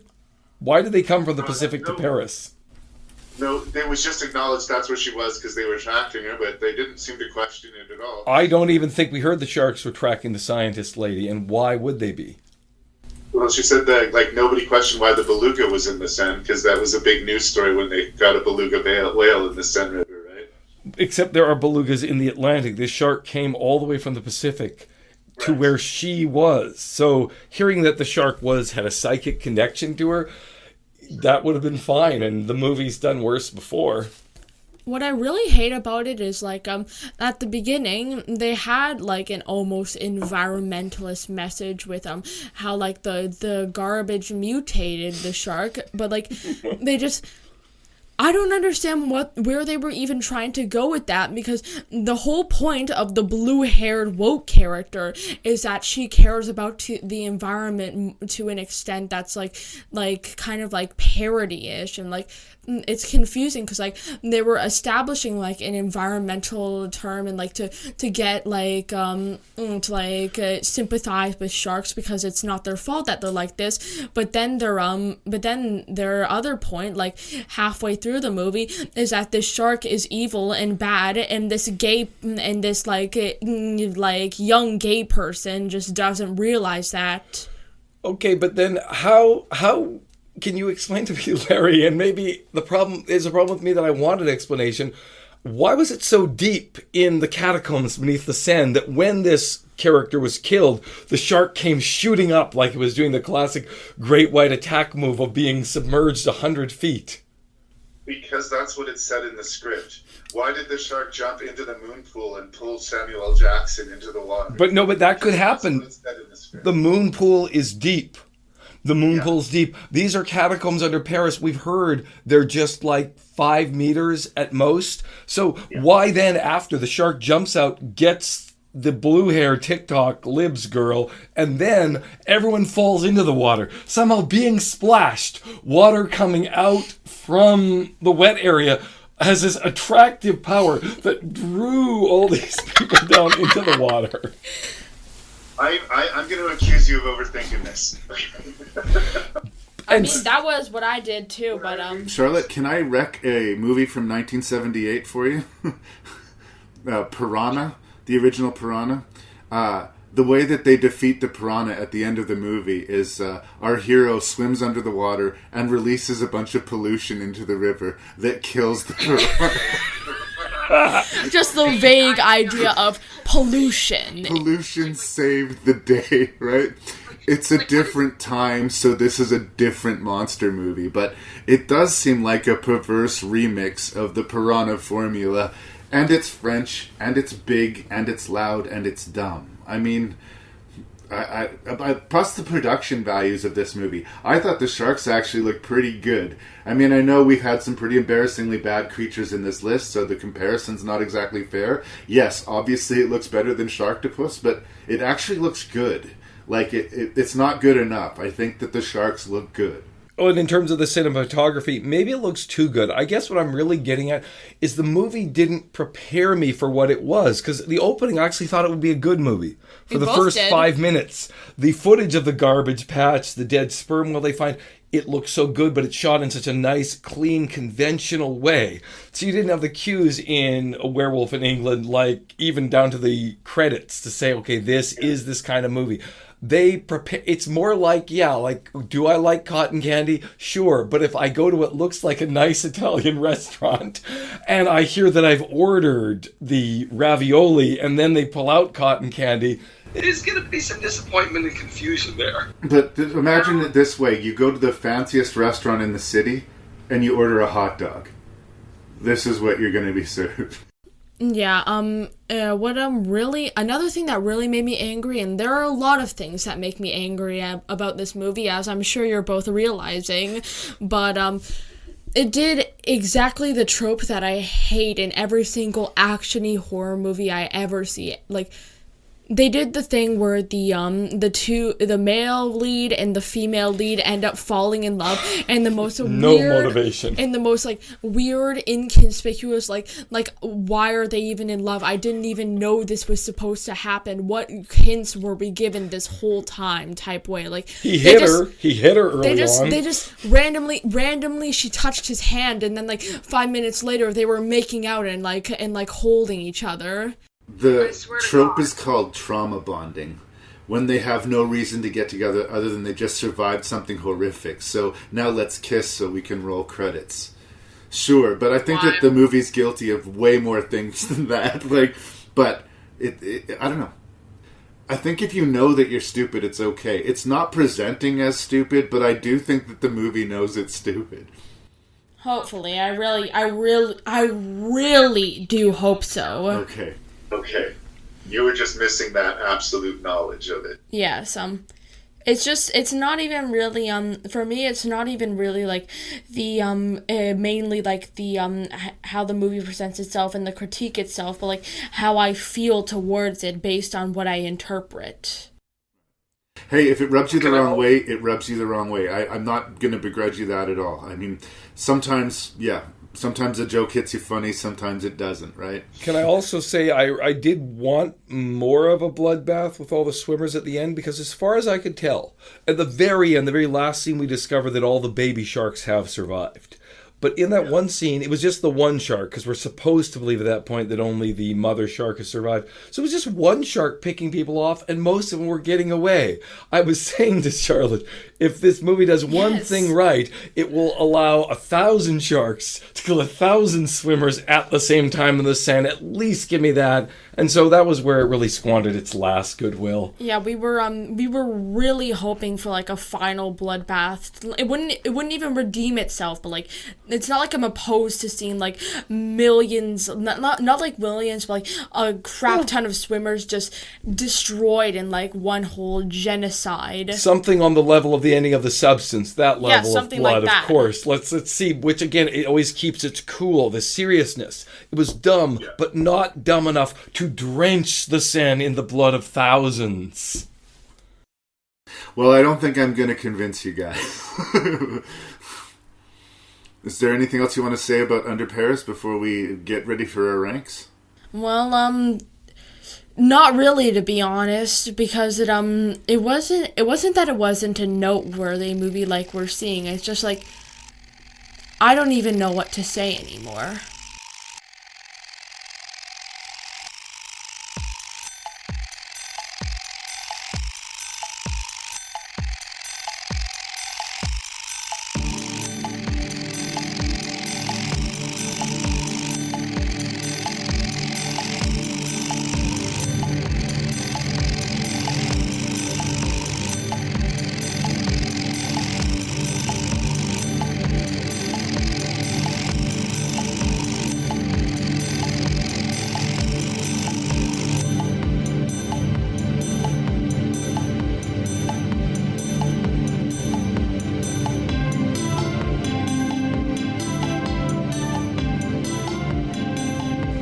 You guys both have your own list, or did you guys come up with a list together?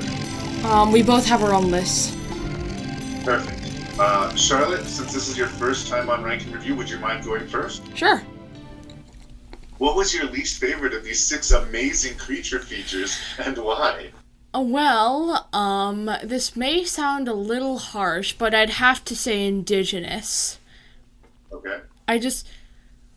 There was nothing remarkable about it. I didn't like any of the characters. The creature design was lackluster. The plot and pacing wasn't even that bad. It was just the same. There was nothing remarkable about it, and I'm someone who looks a lot for, like, nuances and things you don't see normally in a lot of the movies I watch. Well, you're not going to find anything new in Indigenous, agreed. But I'd have to say for 5th place, that's pretty hard. I'd have to say definitely Sharktopus, with the way that it sat my soul in the way that, like, normally you'd be able to get through it by saying, like, oh, well, it's so bad it's funny, so, like, I can just laugh along to this, but, like, I didn't have that effect, so I had to suffer the fate of what somebody with no sense of humor would, of, like, taking all of this seriously and, like, seeing no humor in it, but just, like, absolute lackluster cheapness and bad delivery of lines. I will concede, if it doesn't work for you, it's not going to work for you for the whole runtime. Like, it's not going to win you over. If you don't like the first 5 minutes, you're not going to like it. the pacing too. The pacing it killed me, I swear.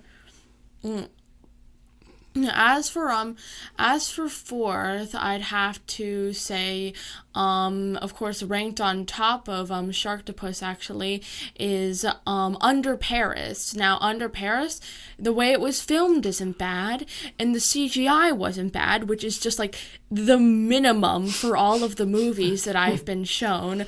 But like, besides that, the way the tone, the way it contradicts its own theme, the way the characters are just shoved together, like all of a sudden, the way it goes in all the ways that I don't want it to go, and all the ways that irk me and leave me like, why didn't this happen? Why didn't they take this opportunity? It's just barely above Sharktopus. And for third, I'd have to say Unearthed, because it had at least, like, when it comes to storytelling and like character making, it had like the bare minimum of characters that I can like get engaged with and like figure out what their personalities are so that they differentiate from each other, which is something you don't see often in this lineup of movies. But the creature design, despite how it was so reminiscent of Alien that it was almost a ripoff, I felt like the puppetry did vaguely remind me of the golden age of special effects before CGI. So that just Stockholmed me into putting it above the others. But besides that, I like the ending as much as I was just like happy that like, oh, there's like a drunkard sheriff who with a sad past who's not an old man for once. So like that's just because I like seeing nuance. That's all. But for second, I have to say it was definitely Primal Rage, because Primal Rage.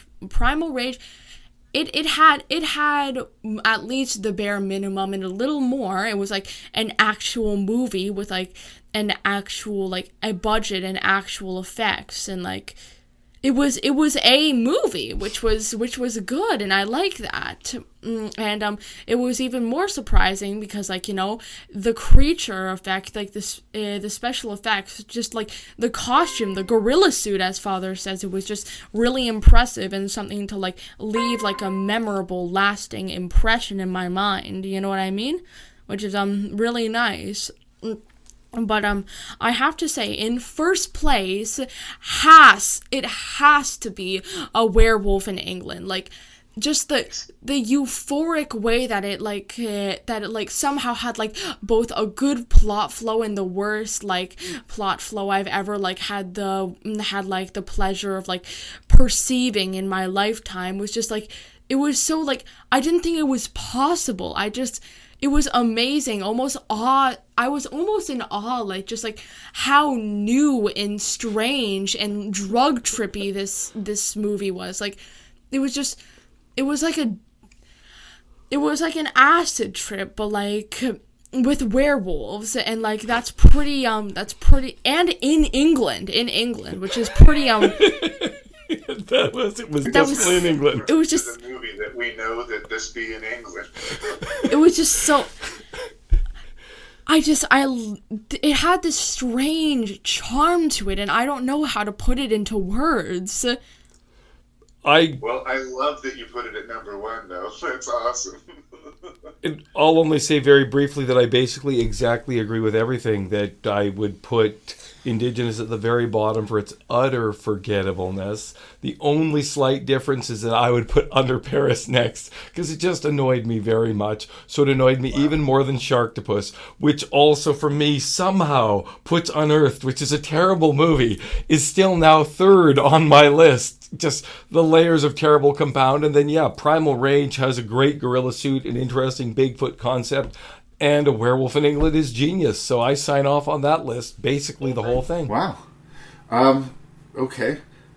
We have different lists. But I think that the margin of like the difference, like how much I like all of these movies, the difference between them are pretty marginal. Like honestly, like the top and the bottom, they're all pretty cheesy, bad monster movies. But sometimes I'm in the mood for that. My case is that Unearthed was the most tedious watch of this bunch, in that I knew everything that was going to happen before it happened, and it took forever for those things to happen. And the creature was crazy. Sorry? You knew the sheriff was going to kill herself, even though she didn't need to kill the monster. I knew that she was going to redeem herself, either by killing herself or killing herself and the monster. Yeah, that seemed to be baked into the premise. But Indigenous got away with something by getting into 5th place. It's not that it's bad, it's that it's so bland, it's like you can't remember it. You can't hold the movie in your brain. It's like, I know that I saw Indigenous actually twice now, but if you were to quiz me on the finer details of Indigenous, I would fail so hard. Like, it's just how I feel. So maybe overperforming once again, all the way in 4th position, I have Sharktopus. Was I laughing at it as much as with it? Yeah, probably. But the fact that I was laughing put it well ahead of Indigenous and Unearthed. And I do think, like, they want you to have fun with it. They know that they're a cheesy B creature feature, and they just want you to roll with these punches. I chose to roll with those punches, so I was able to get through the movie.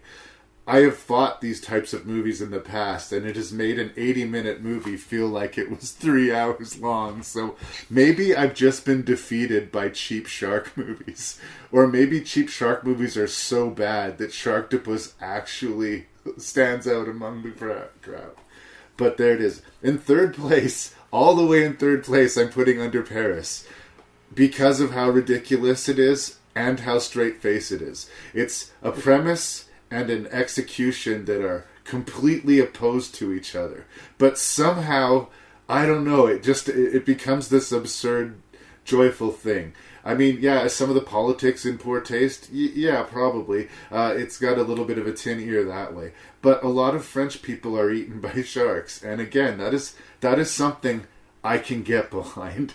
And again, I had fun. I laughed at it. I was missing the fun. I think I was valuing fun in these movies quite a bit.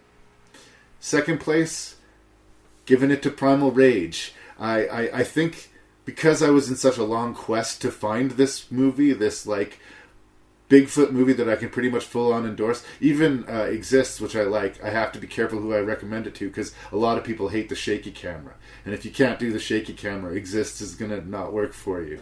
But I feel like this is a pretty safe Bigfoot recommend. If you want to watch a Bigfoot monster movie that's got attitude and a good creature, this actually does that. But I had to put A Werewolf in London at number 1, because I can't tell you how shocked I was by how much I enjoyed the movie. Like, I sat down expecting to admonish myself, you paid $10 for this movie, Larry. So, like, this is your money, this is your hard-earned money, and you chose to spend it on Werewolf in England. And again, I justify it like, well, if it's bad, I'll talk about it on the podcast and it'll be fun. But it wasn't bad. It was kind of good. In fact, it's kind of awesome. Like, I was, like, energized by how much I liked it. Like, I know that there's a lot of other people who would watch this movie and think I was insane, but I just had so much fun with it. And I guess that because I wasn't expecting it to, it actually gave it a little extra push. Well, I mean, then I guess we're all insane, Larry. Were the ones that I debated the most. I thought maybe Primal Rage deserved it, but it's just my personal experience and reaction. I had to give it to an Werewolf in England. I thought there was a possibility you two would think I was insane. It's the best movie I would hesitate to recommend to anyone.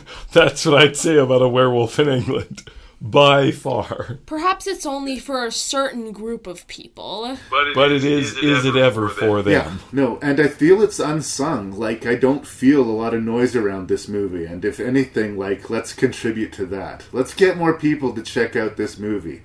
And if I can get my hands to Werewolf Hotel, guess what? I'm going to watch the shit out of that. So, the Werewolf Castle, not Werewolf Hotel. Close enough. We're going to check out Vampire Virus, Death Ranch, The Raft People. We'll let you know for sure. Thank you so much for being on Rank and Review, Charlotte and Brendan. Is there any message you'd like to give out to the people on the internet from Florida? Any messages you'd like to say hello to anyone, or any projects you'd like to promote?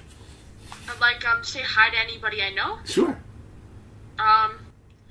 Hello, Desiree. I am rapidly approaching your location right now. I will be on your doorstep by probably 3 a.m. You are never safe. And I don't care if you're in North Carolina, Douglas. I don't care if you're in North Carolina.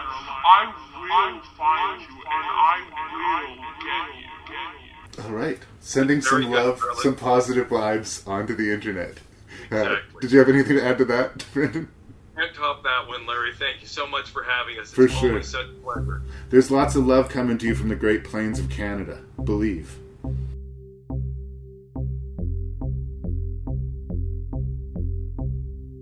What's good? What's bad? I mean, it's really a weird thing. The whole idea of criticizing movies is you have to get to know the critic, I guess.